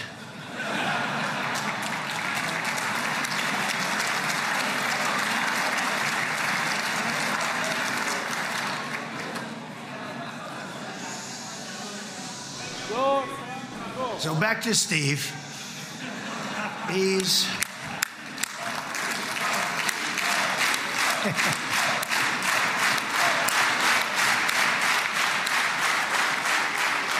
But I tell one story because he was so involved, and then we called in Jared. We need that brain on occasion. We got to get Jared in here. We got to get a certain group of people. But Steve started this all by himself. I call him Henry Kissinger, who doesn't leak. Okay? Henry is a big leaker. He leaked. Steve doesn't leak. Steve just wants to get the job done. He wants to do what's right. But I'll give you just a quick story because, as you know, he's working on the war with Russia and Ukraine, a war that would have never happened if I were president. A shame. 7,000 young soldiers a week are being killed. More than that this last week. It's a shame. Should have never happened. But it did happen, and we won the race, and I took over this horrible war that's been raging, and I thought it would be easily settled. I thought it was a hell of a lot easier than doing what we just did very successfully with Israel and a lot of other people. But this came first, and we'll get that one. But I set up a meeting for him to meet with President Putin, thinking it would be a 15 or a 20-minute meeting. Steve had no idea about Russia, had no idea about Putin too much, didn't know too much about politics, wasn't that interested. He was really good at real estate, but he had that quality that I was looking for, and I didn't see it around in too many ways. And I set up the meeting with Putin, and I called. I said, is Steve finished yet? That was about a half an hour into the meeting. No, sir, he's not. He's still inside. This is in Moscow. I said, well, how's he doing? I don't know, sir. He's still inside. I called up an hour later. Let me speak to Steve. Sir, he's still with Putin. He's with President Putin. I said, wow, it's a long meeting, 1 hour. I called up an hour later, he was still with Putin. 3 hours later, he was still with Putin. 4 hours later, he started to get the word that he was going to be coming out soon. And in 5 hours, he came out. I said, what the hell were you talking about for 5 hours? And he says, just a lot of interesting things. We're talking about a lot of interesting things, including what he went in there for, but you can't talk about it for 5. You can talk about it for a certain period of time, and you know what you're getting. But that's a talent. That's a talent where you can do that. Most people I'd send in, number one, they wouldn't be accepted. Number two, if they were, the meeting would last 5 minutes. And that's what happens with Steve. Everybody loves him. They love him on this side. They love him on the other side. And he really is. He's a great negotiator because he's a great guy. So thank you very much, Steve. Very much.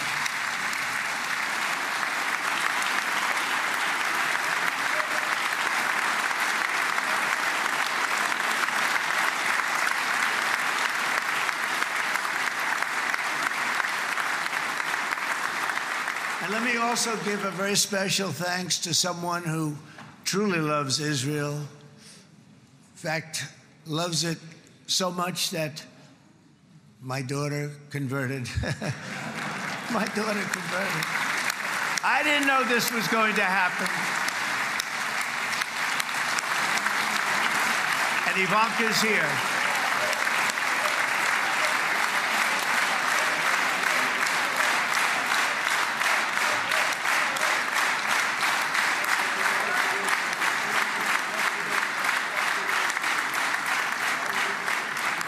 Bibi, you do know this was not in the cards for me. You understand that.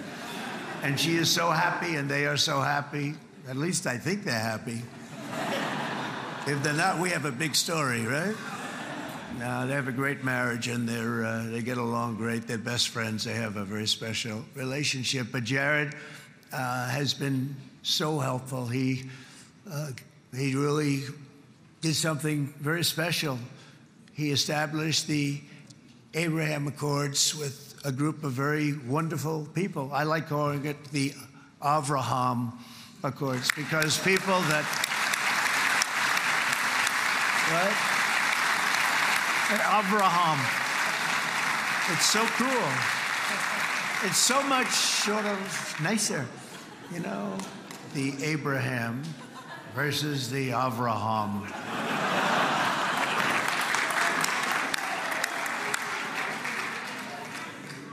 I just don't want to sound too sanctimonious when I do it, so, you know, I sort of split it up.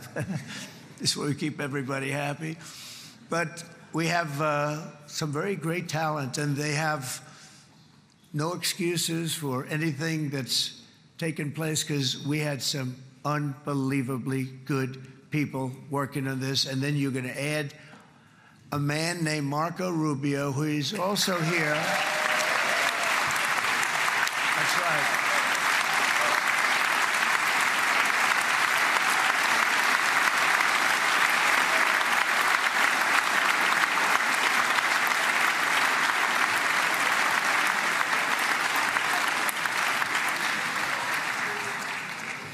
And I have a prediction that Marco will go down, I mean this, as the greatest Secretary of State in the history of the United States. I believe that.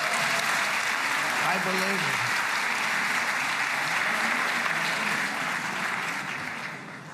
it. And he and I, you know, we really fought it out. You remember, he was tough. He was nasty. Who the hell thought this was going to happen, Marco, right? And now I'm saying he's going to go down as the greatest. He will. He was always smart and sharp, and people respect him. And then we have somebody who's young, but an unbelievable leader. I saw it a long time ago, and he's turned out to be even better than we thought. Right, Susie? I think even better. And that's Pete Hegseth, who is our Secretary of War, formerly Secretary of Defense.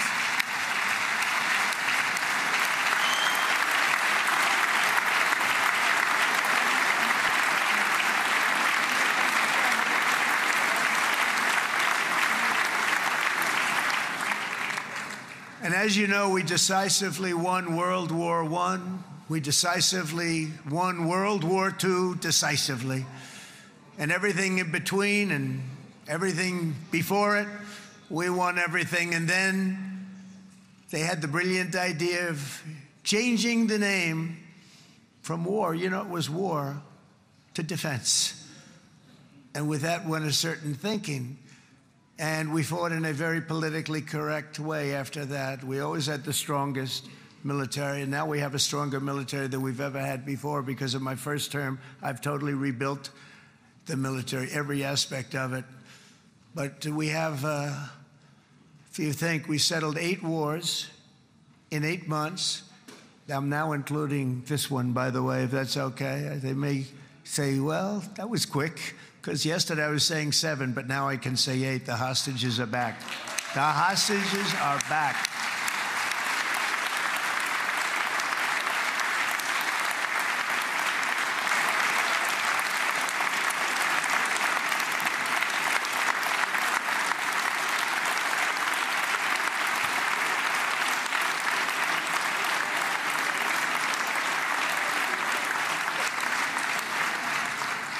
It is a good feeling. Isn't that nice to say? You know, I just said the hostage. First time I said the hostages are back. It feels so good to say it. But when you settle 8 wars in 8 months, that means you don't like war. Everyone thought I was going to be brutal. In fact, I remember Hillary Clinton during a debate, she said, look at him, he's going to go to war with everybody. And actually, she said, he's got a personality that's all about war. No, and my personality actually is all about stopping wars, and it seems to work. It seems to work. But it also means this name change and our attitude that we're not going to go into a war, but if we do, we're going to win that war like nobody has ever won a war before. We will not be politically correct, but we're not going to be there. And I think, you know, as you mentioned, Bibi, before, peace through strength, and that's what it's all about. The United States has the greatest and most powerful military in the, right now, history of the world. I can tell you we have weapons that nobody's ever dreamt of. I only hope we never have to use them. I rebuilt the military. I was proud to do it, but some of the things I hated to do. I hated certain of the weapons because the level of power is so enormous. It's so dangerous, so bad. But we have to do what we have to do. We make the best weapons in the world, and we've got a lot of them. And we've given a lot to Israel, frankly. And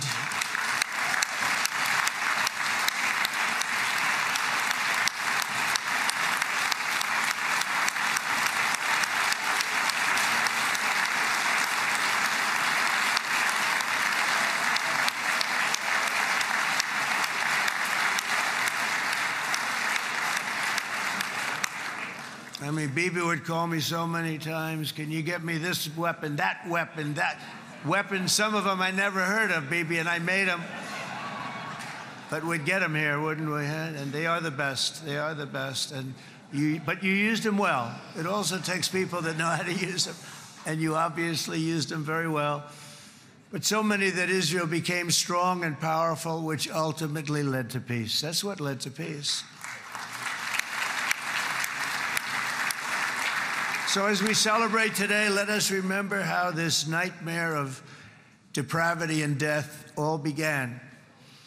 2 years ago, on the eve of the Simchat Torah holiday, thousands of innocent Israeli civilians were attacked by terrorists, and one of the most evil and heinous desecrations of innocent life the world has ever seen, the worst slaughter of Jews since the Holocaust.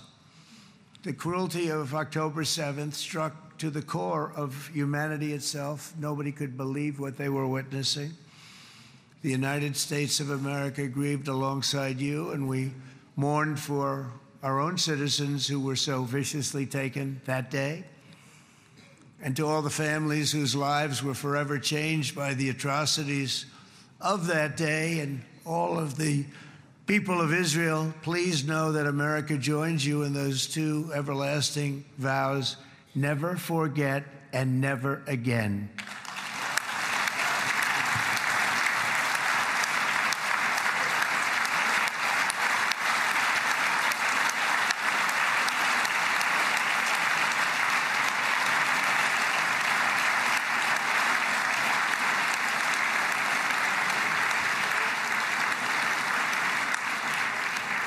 From October 7th until this week, Israel has been a nation at war, enduring burdens that only a proud and faithful people could withstand. It was a very tough period of time. For so many families across this land, it has been years since you've known a single day of true peace. But now at last, not only for Israelis, but also for Palestinians and for many others, the long and painful nightmare is finally over. And as the dust settles, the smoke fades, the debris is removed, and the ashes cleaned from the air, the day that breaks on a region transformed, and a beautiful and much brighter future appears suddenly within your reach. This is now a very exciting time for Israel and for the entire Middle East, because all across the Middle East, the forces of chaos, terror, and ruin that have plagued the region for decades now stand weakened, isolated, and totally defeated. A new coalition of proud and responsible nations is emerging, and because of us, the enemies of all civilization are in retreat. thanks to the bravery and incredible skill of the Israeli Defense Forces and Operation Rising Lion.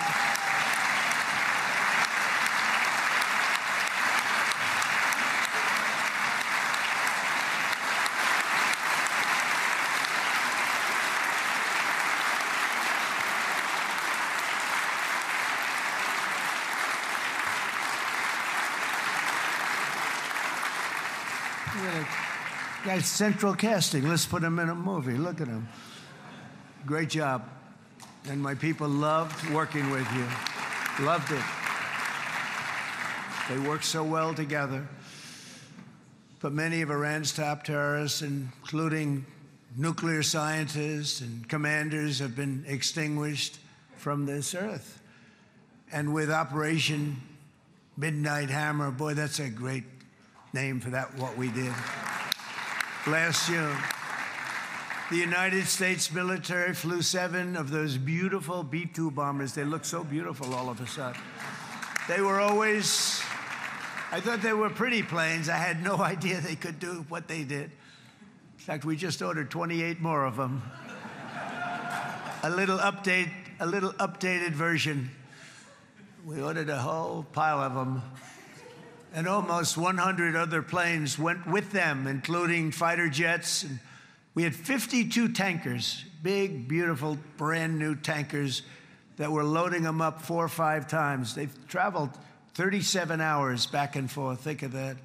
But we had tankers all over the sky for all the other planes. We had the F-22s, the F-35s, F-16s. We had a hell of a lot of planes.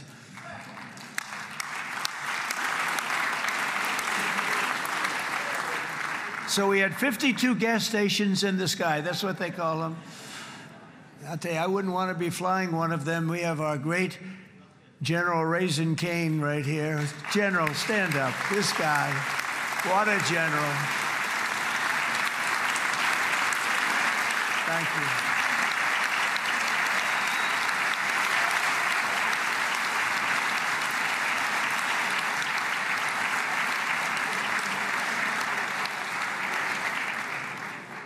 I asked General Cain, I said, you know, we're having problems with ISIS, and I was in Washington, and I asked, how long would it take to defeat ISIS? And my Washington generals told me, 3, 4, maybe 5 years, sir. I said, I don't get it. We got the best equipment in the world. Why? So I flew to Iraq, and I met with a man named Cain. He said, what's your first name? He said, they call me Raisin, sir. I said, wait a minute, your name is Raisin Cain?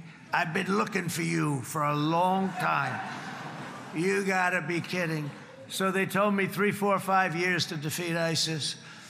And I sit down with him and I say, why is it? I flew there in the dark of night. I landed, I'll never forget it. It was quite a trip. I'm glad I made it because I met him.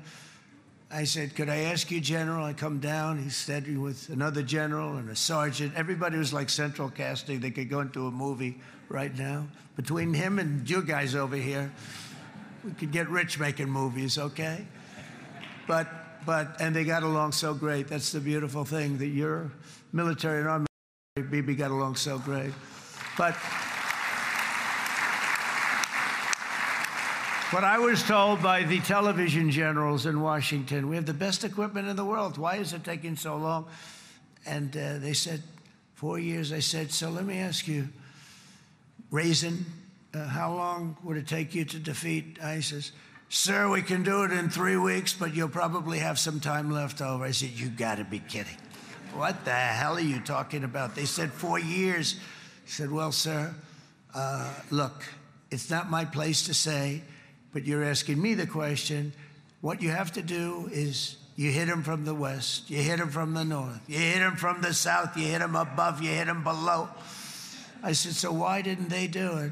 And he didn't want to speak badly of his superiors, which is hard to believe they were his superiors. It should have been the other way around a long time ago, because he's the one that did Operation Hammer. It was flawless. It was flawless. It was absolutely flawless.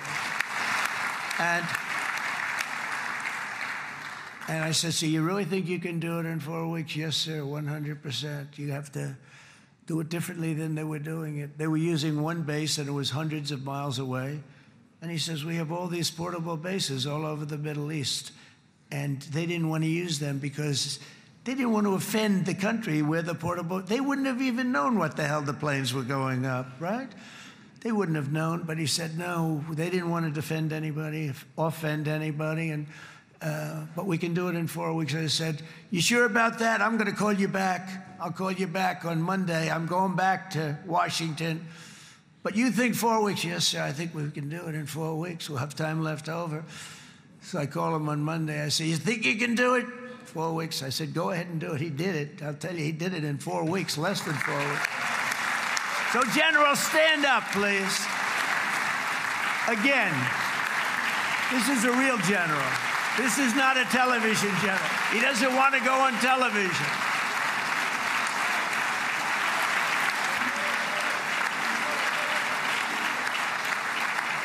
He doesn't want to go on television. I said the other guys love being on television.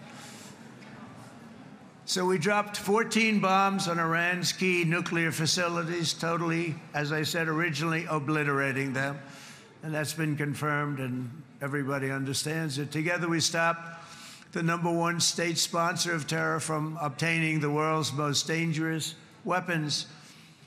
And if you think about it, if we didn't do that, and assuming we made the same deal that we have today, there'd be a dark cloud over this deal.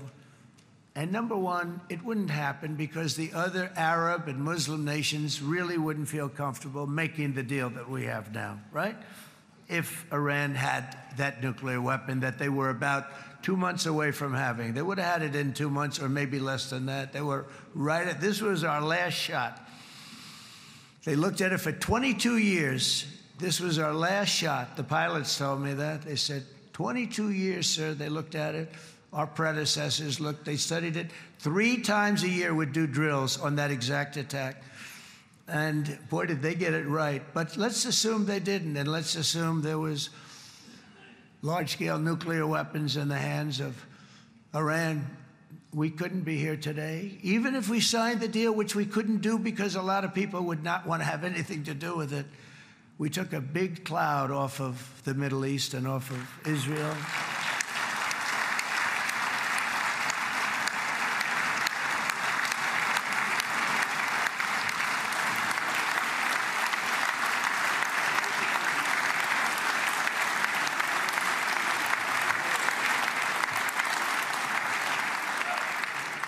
And it was my honor to help.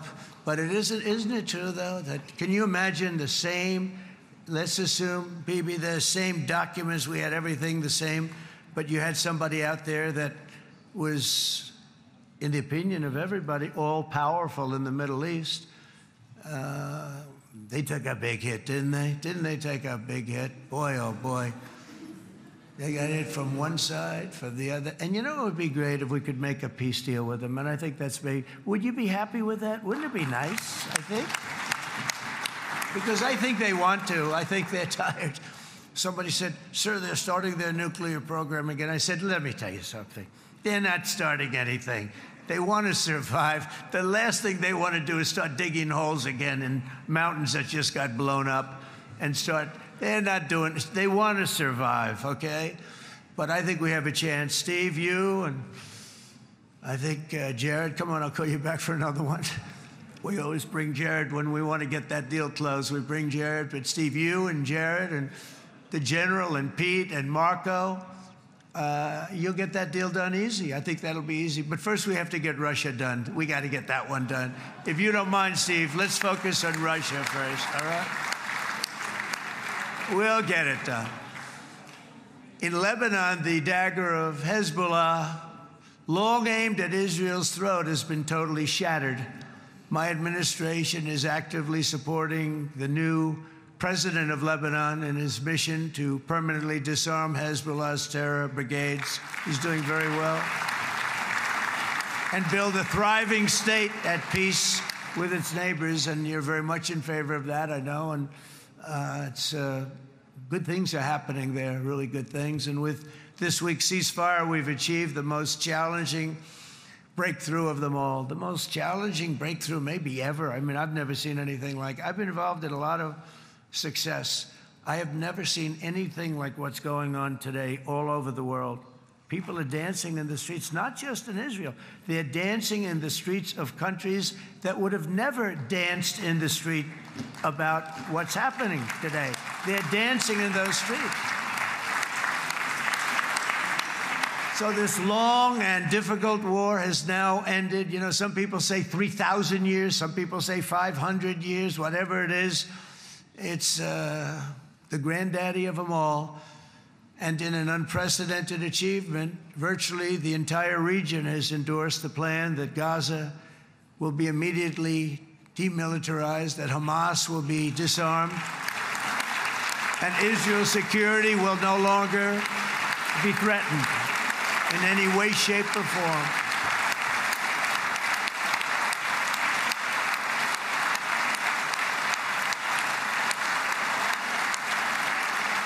So Israel, with our help, has won all that they can by force of arms. You've won. I mean, you've won. Now it's time to translate these victories against terrorists on the battlefield into the ultimate prize of peace and prosperity for the entire Middle East. It's about time you were able to enjoy the fruits of your labor. Mr. Opposition Leader. I said he's a very nice opposition leader. I think, no, he's a nice man. Bibi, he's a nice man.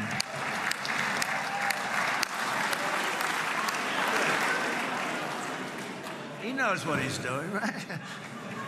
No, he's a very nice guy. Well, see, now you can be a little bit nicer, Bibi, because you're not at war anymore, Bibi.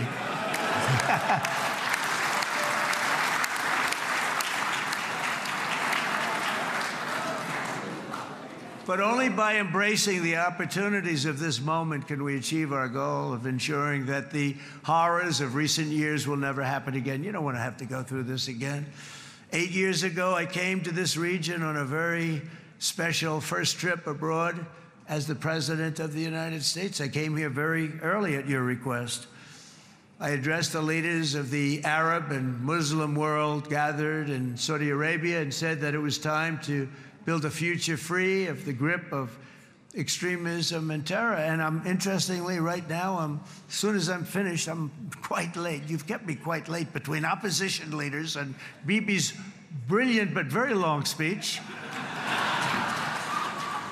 I thought I was going to run up here, make a speech, and then head to Egypt. It didn't work out, though. And you made a pretty long one, too, sir.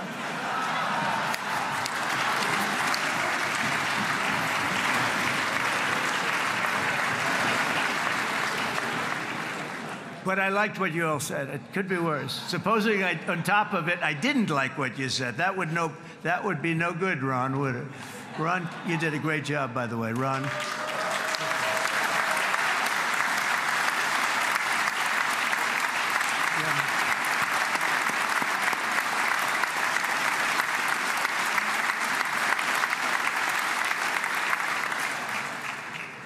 So I'm going to be meeting, actually, in a little while, I'm going to be meeting with the most powerful, the richest nations, really, in the world. Although now, with the tariffs, the United States is by far the richest nation in the world, as you probably have been reading. But the richest nations, most powerful nations, you know, tremendous, headed by some tremendous people in many cases. Some cases I wouldn't say necessarily I would endorse. But I will tell you, some incredible people that really helped us make this all possible. So I'll be going there. I'll be quite late. They might not be there by the time I get there. But we're going to give it a shot. But the journey we started back then led to the crushing defeat of the ISIS caliphate, to the monumental Abraham Accords, and ultimately to the historic ceasefire this week, in which many of those same nations really played a very pivotal role, I have to tell you. Steve will tell you that. Jared will tell you that. Together, we've shown that peace is not just a hope that we can dream about. It's a reality we can build upon day by day, person by person, and nation by nation. And because of that, the Middle East is finally ready to embrace its extraordinary potential. You have extraordinary potential in this region. It should now be clear to everyone throughout the region that decades of fomenting terrorism and extremism, jihadism and anti-Semitism have not worked. They haven't worked. They've been a disaster. They've just killed. They've killed. They've backfired completely and totally. They've just totally backfired. Everything that you thought, take it, worst case, it's turned out to be worse than that. They have not worked. From Gaza to Iran, those bitter hatreds have delivered nothing but misery, suffering, failure, and death. They've served not to weaken Israel, but to annihilate the very forces that did the most to foment this hatred. And it's really, I mean, everybody that's tried it has become irrelevant. Meanwhile, we've seen those nations that set aside their differences, reached across ancient divides, and pursued engagement are now among the most successful in the region. They're getting along with Israel, and they're doing great. And I can tell you the 4 nations that joined the Abraham Accords early on, and you'd all be doing me a favor, and I'm going to be saying this in a little while to some other friends, would love you all to, is this right, Jared? Join up in the Abraham Accords. We have to join up and get together. You can have that whole thing filled out. We had a very weak administration, worst president in the history of our country by far. And Barack Obama was not far behind, by the way.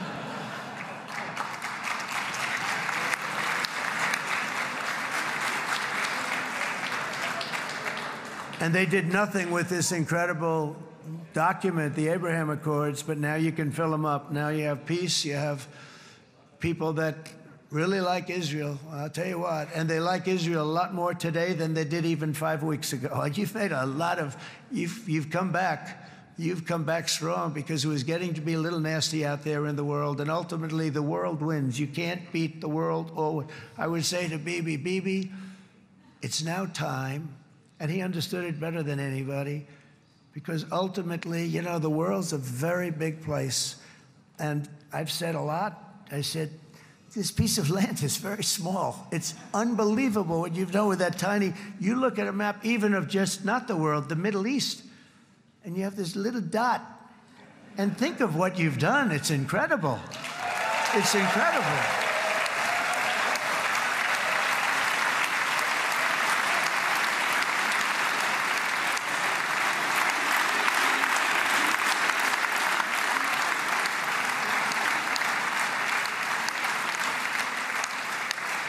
But the world is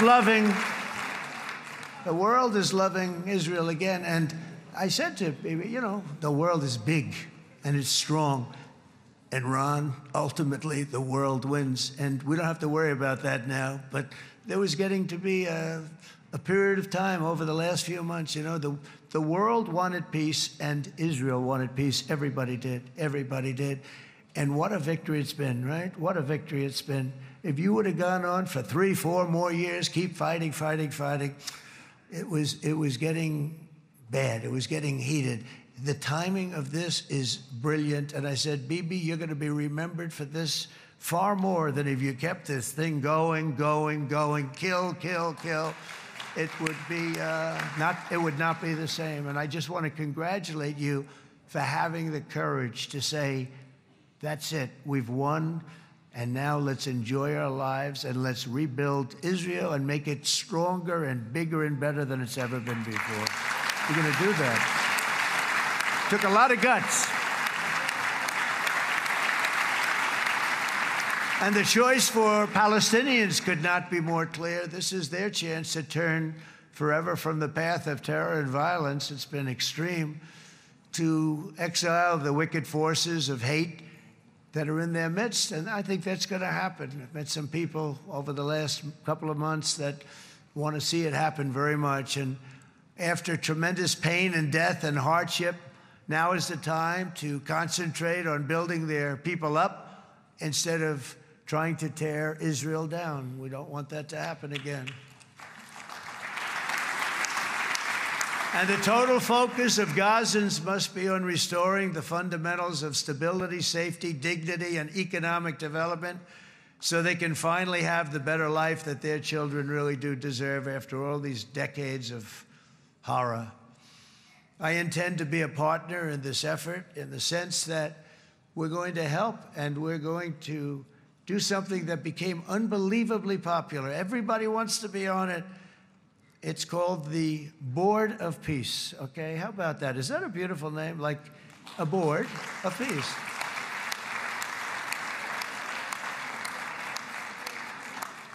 The only bad thing from my standpoint, every single nation involved has asked me to be the chair, and I'll tell you, I'm very busy.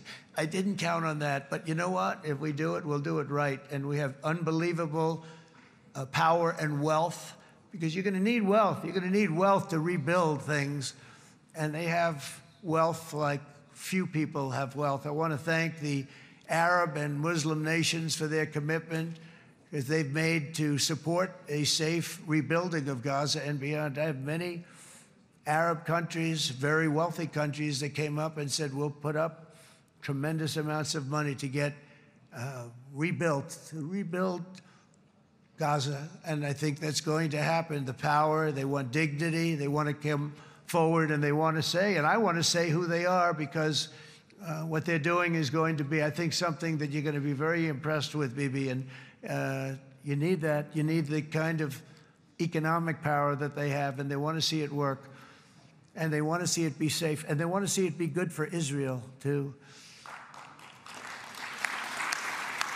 And as much money as it will be, and it's a lot, as you can see, it's a lot.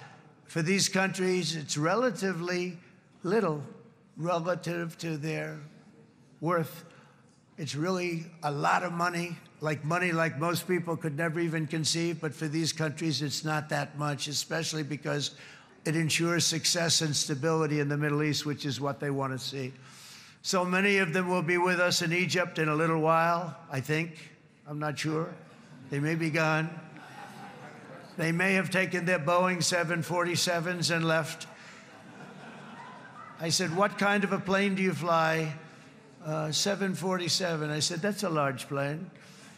No, they may have. Steve, do you think they've left on their their brand new Boeing 747s? Or, I don't know. We're going to find out soon. It's going to be a big story. There'll be 2 people left. And they'll be the 2 poorest ones.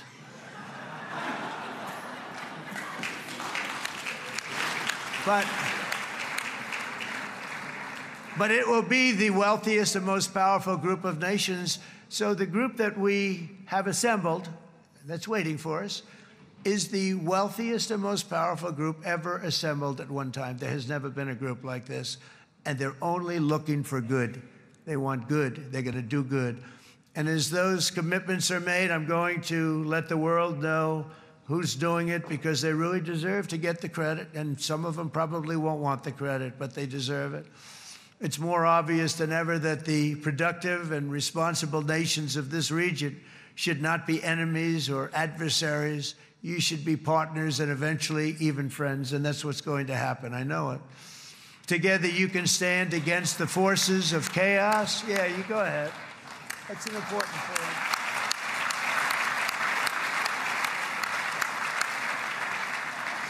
Because you can stand against the forces of chaos that threaten all of your interests, and it's always a big threat, and unleash incredible prosperity and opportunity for all the people of these lands, and that's what's going to happen. You're going to unleash numbers and success, the likes of which Israel has never been able to think of, because you're so firm, and you should be, and you've done the right thing in defending yourself. You're not going to have to worry so much about it. You've won, and now you can build, and you can do things that you never even thought possible. When you put that genius into doing something else, it's going to be something it's going to be a miracle. The miracle in the desert, it's going to be amazing. And it already is in a true sense. But it'll be wonderful when you can spend time thinking about other than war and defense and offense also. To that end, it's my firm hope and dream, frankly, that together the Abraham Accords will turn out to be everything that we thought they would. Those 4 countries were very, very brave in doing it. They did it at a very early point, and every single one of them benefits unbelievably financially. And if you noticed, even in this bad period that we just went through, they all remained a member of the Abraham Accords. They've done unbelievably well. And you know who you are, and I want to thank you. And they've stayed because of loyalty, but they've also stayed because it was really good business. They've made a lot of money being members, and you're going to all, I hope that every one of the countries that we're seeking, Jared, I hope they join quickly. No games, no nothing. Just join, get it. It's going to be a great peacemaker. It's really going to bring it together beyond anybody's wildest dream. So instead of building fortresses to keep enemies at bay, the nations of this region should be building infrastructure to weave your commerce closer together, because you've got to compete with the big world out there in commerce now. It's a different kind of competition. Instead of making weapons and missiles, the wealth of this region should flow to schools and medicine, industry, and frankly, the new hot thing, artificial intelligence. It's a lot of intelligence you're going to have to be thrown off to pay back these sums of money that they're doing. But that's really the hot one.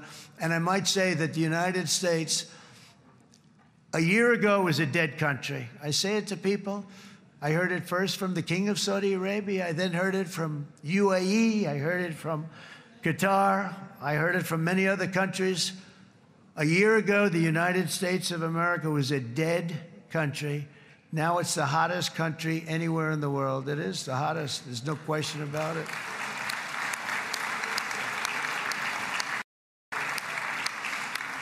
In fact, if you go back a year ago, before the election, although once we had November 5th, we became hot because people got it. I would say November 5th was a time that we became really hot. But once you go back a couple of years, if I were in charge and the country was doing what they were, nobody was going to ask me to speak. Nobody asked Joe Biden to come up and speak, I guarantee you that. And if they did, he would have turned them down, I promise you. He didn't speak. He didn't speak, and he didn't speak well. But all of the countries in the Middle East, it could have, what we're doing now, it could have happened a long time ago, but it was strangled and set back almost irretrievably by the administrations of Barack Obama and then Joe Biden. It was, there was a hatred toward Israel. There was an absolute hatred. The setbacks really started when President Obama signed the Iran nuclear deal. This was a disaster for Israel, and it was a disaster for everyone. And I remember that Bibi Netanyahu came to the United States and worked so hard to try and get Obama not to do that deal.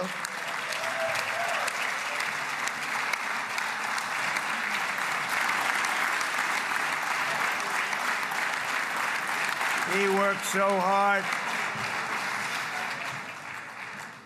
But it was like talking to a wall. I remember him telling me it was like talking to a wall. They wanted to go with Iran. They chose Iran, frankly, over a lot of other good nations, but specifically Israel. And that was the beginning of a very bad period of time. You had Obama go out, and the Iran nuclear deal turned out to be a disaster. And by the way, I terminated the Iran nuclear deal, and I was very proud to do it.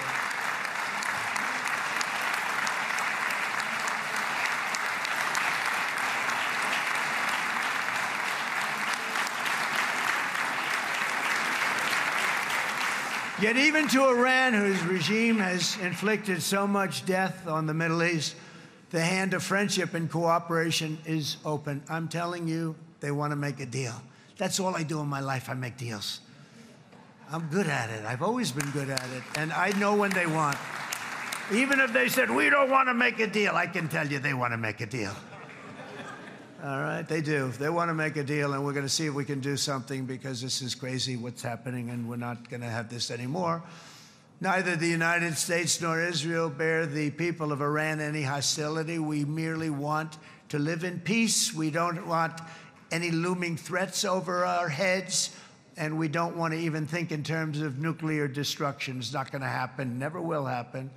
There's nothing that would do more good for this part of the world than for Iran's leaders to renounce terror, stop threatening their neighbors, quit funding their militant proxies, and finally recognize Israel's right to existence. They have to do that. They have to do that. And to Iran, and as you know, this is not said out of weakness. There's no weakness. But I'm going to say this, that we are ready when you are, and it will be the best decision that Iran has ever made. And it's going to happen. It's going to happen. And they're good people. I know a lot of Iranians in the United States. They're good people, smart, hardworking people. They don't want to see what's happened to their country. The story of fierce Israeli resolve and triumph since October 7th should be proof to the entire world that those who seek to destroy this nation are doomed to bitter failure. The state of Israel is strong, and it will live and thrive forever.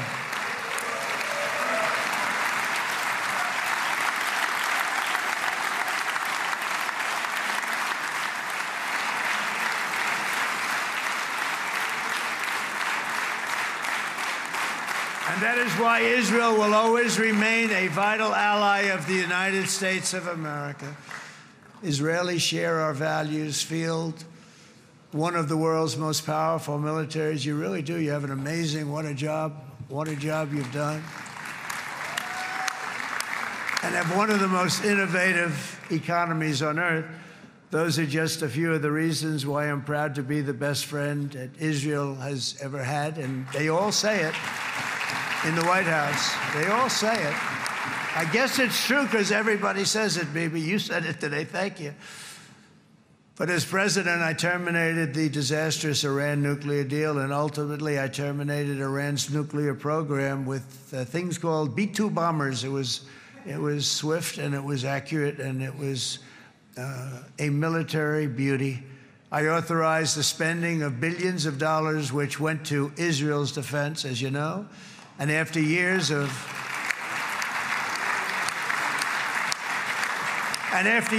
broken promises from many other American presidents, you know that, they kept promising. I never understood it until I got there. There was a lot of pressure put on these presidents. It was put on me too, but I didn't yield to the pressure. But every president for decades said, we're going to do it. The difference is I kept my promise and officially recognized the capital of Israel and moved the American embassy to Jerusalem.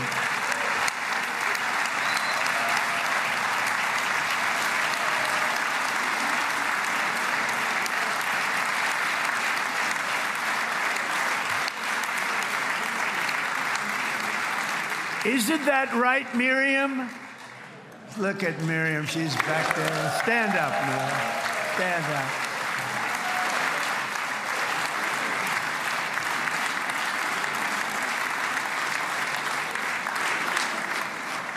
Miriam and Sheldon would come into the office. They'd call me. He'd call me. I think they had more trips to the White House than anybody else I could think of. Look at her sitting there so innocently. She's got $60 billion in the bank. $60 billion. And I think she's saying no more. And she loves Israel, but she loves it, and they would come in, and her husband was a very aggressive man, but I loved him. He was a very aggressive, very supportive of me. And he'd call up, can I come over and see you? I say, Sheldon, I'm the president of the United States. It doesn't work that way. He'd come in, we would do. But they were very responsible for so much, including getting me thinking about Golan Heights, which is probably one of the greatest things to ever happen to Israel.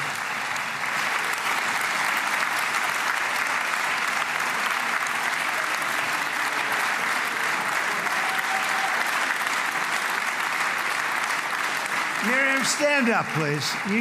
She really is. I mean, she loves this country.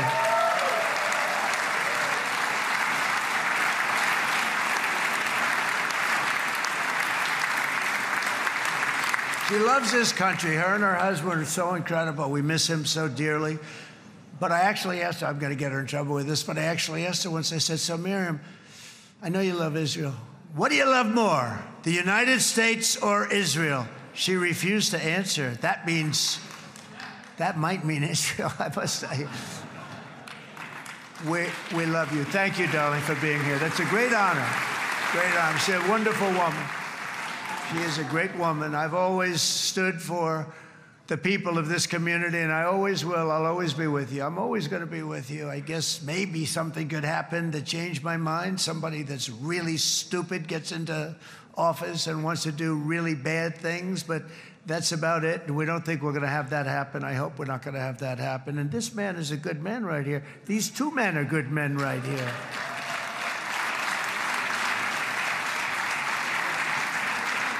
Hey, I have an idea. Mr. President, why don't you give him a pardon? Give him a pardon. Come on.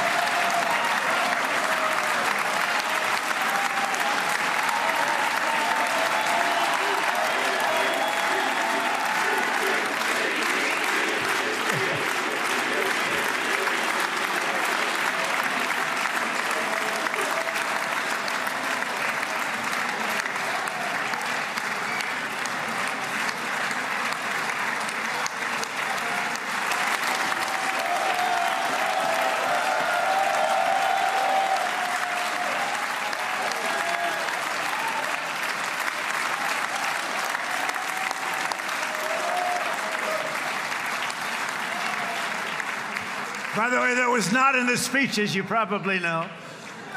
But I happen to like this gentleman right over here, and it just seems to make so much sense. You know, whether we like it or not, this has been one of the greatest wartime presidents. This has been one of the greatest wartime presidents.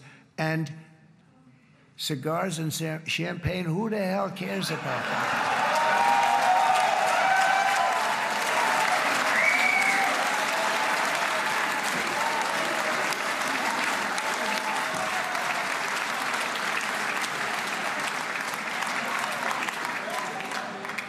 All right, enough controversy for the day, right? It's actually, I don't think it's very controversial. So, you know, I mean, I see so popular. You are a very popular man. You know why? Because you know how to win.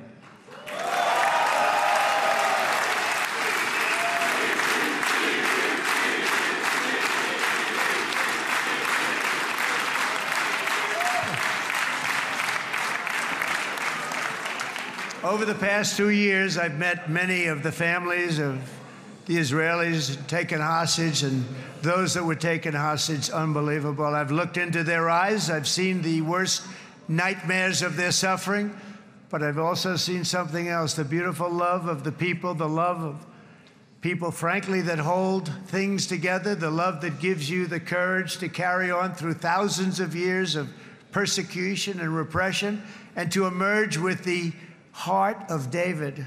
It's the heart of David.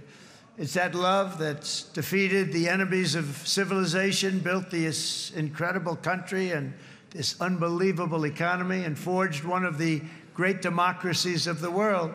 That is why it's a true honor to stand here today and address this assembly in your ancient and eternal now capital, Jerusalem. I'm proud to have helped in that regard. This city and this nation stand as living proof that a much brighter future for this entire region is truly within our grasp. For thousands of years, Jerusalem has been a home to Christians, Jews, Muslims, and people of all ethnicities and creeds. This is the holy center of the world's three great Abrahamic faiths.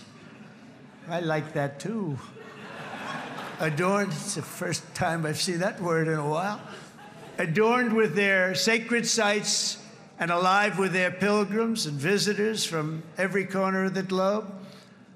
But here between the Western Wall, the Temple Mount, and the hill called Calvary, people of every faith and background live, work, pray, serve, and raise their families side by side, and they do it with love. This example is just one of the modern miracles that Israel has given to the world. And just in closing, the leaders in this chamber know better than anyone else the challenges of this harmony, and it's been easily won. No, it hasn't. It has not been. It's been so tough, but it has been, some say, a miracle. What you've done is a miracle. Look at your size. Look at your chances when it all started. And you know, if you think about it, you are safer today, stronger today, and more respected today than at any time in the history of Israel. Think of it. People used to say it wouldn't exist. They don't say that anymore, do they? Yet if safety, security, and coexistence can thrive here in the winding alleys and ancient paths of Jerusalem, then surely peace and respect can flourish among the nations of the broader Middle East. The God who once dwelled among his people in this city still calls us, in the words of Scripture, the turn from evil and do good, to seek peace and pursue it.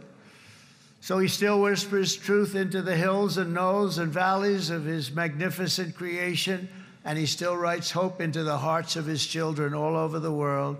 And that is why even after 3,000 years of pain and conflict, the people of Israel have never given up from the threats of Zionism, from all sorts of threats. You want the promise of Zion. You want the promise of success and hope and love and God. And the people of America have never lost faith in the promise of a great and blessed future for all of us. From the very first day that modern Israel was founded, we have stood together through thick and thin of setbacks, and through victory and defeat, through glory and heartache. We have built industries together. We have made discoveries together. We have confronted evil together, and we have waged war together, and perhaps, most beautifully of all, we have made peace together. And this week, against all odds, we have done the impossible and brought our hostages home.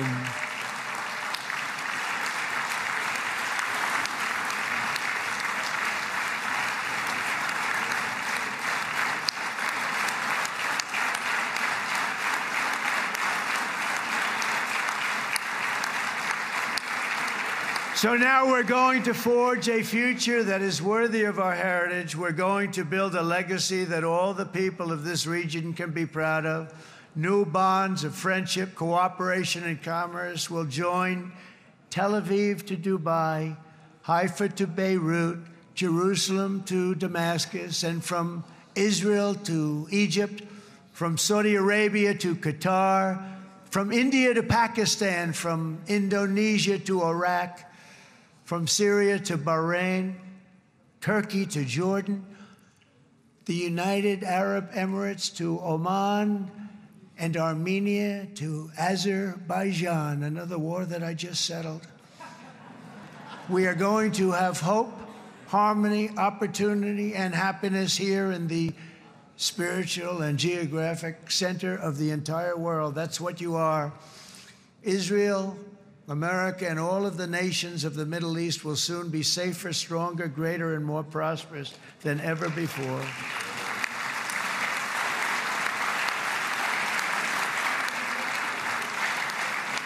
And I want to thank you all once again for this exceptional honor. This has been truly an honor. It's seldom that a president is invited to do this. And I love Israel. I'm with you all the way. You will be bigger, better, stronger, and more loving than ever before. Thank you very much. God bless you. God bless the United States of America. And God bless the Middle East. Thank you, everybody. Good luck. Thank you very much. Thank you.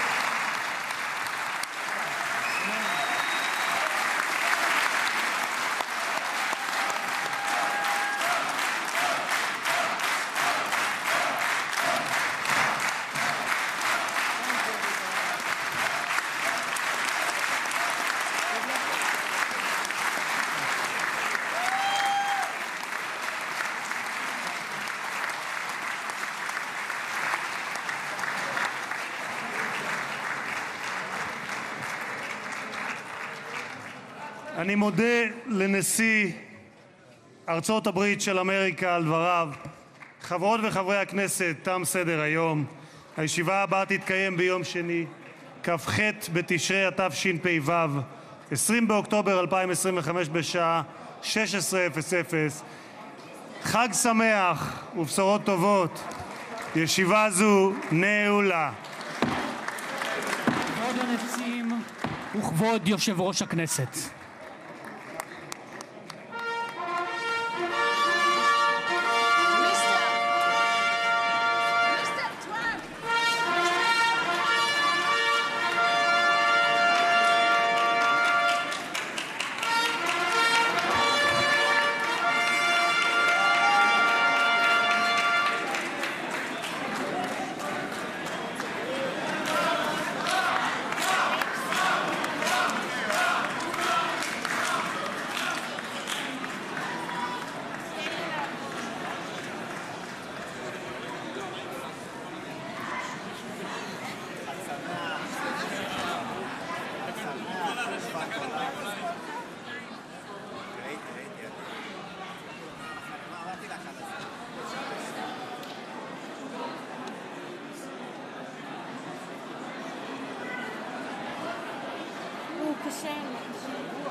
עד ליציאת פמליית נשיא ארצות הברית מהמשכן.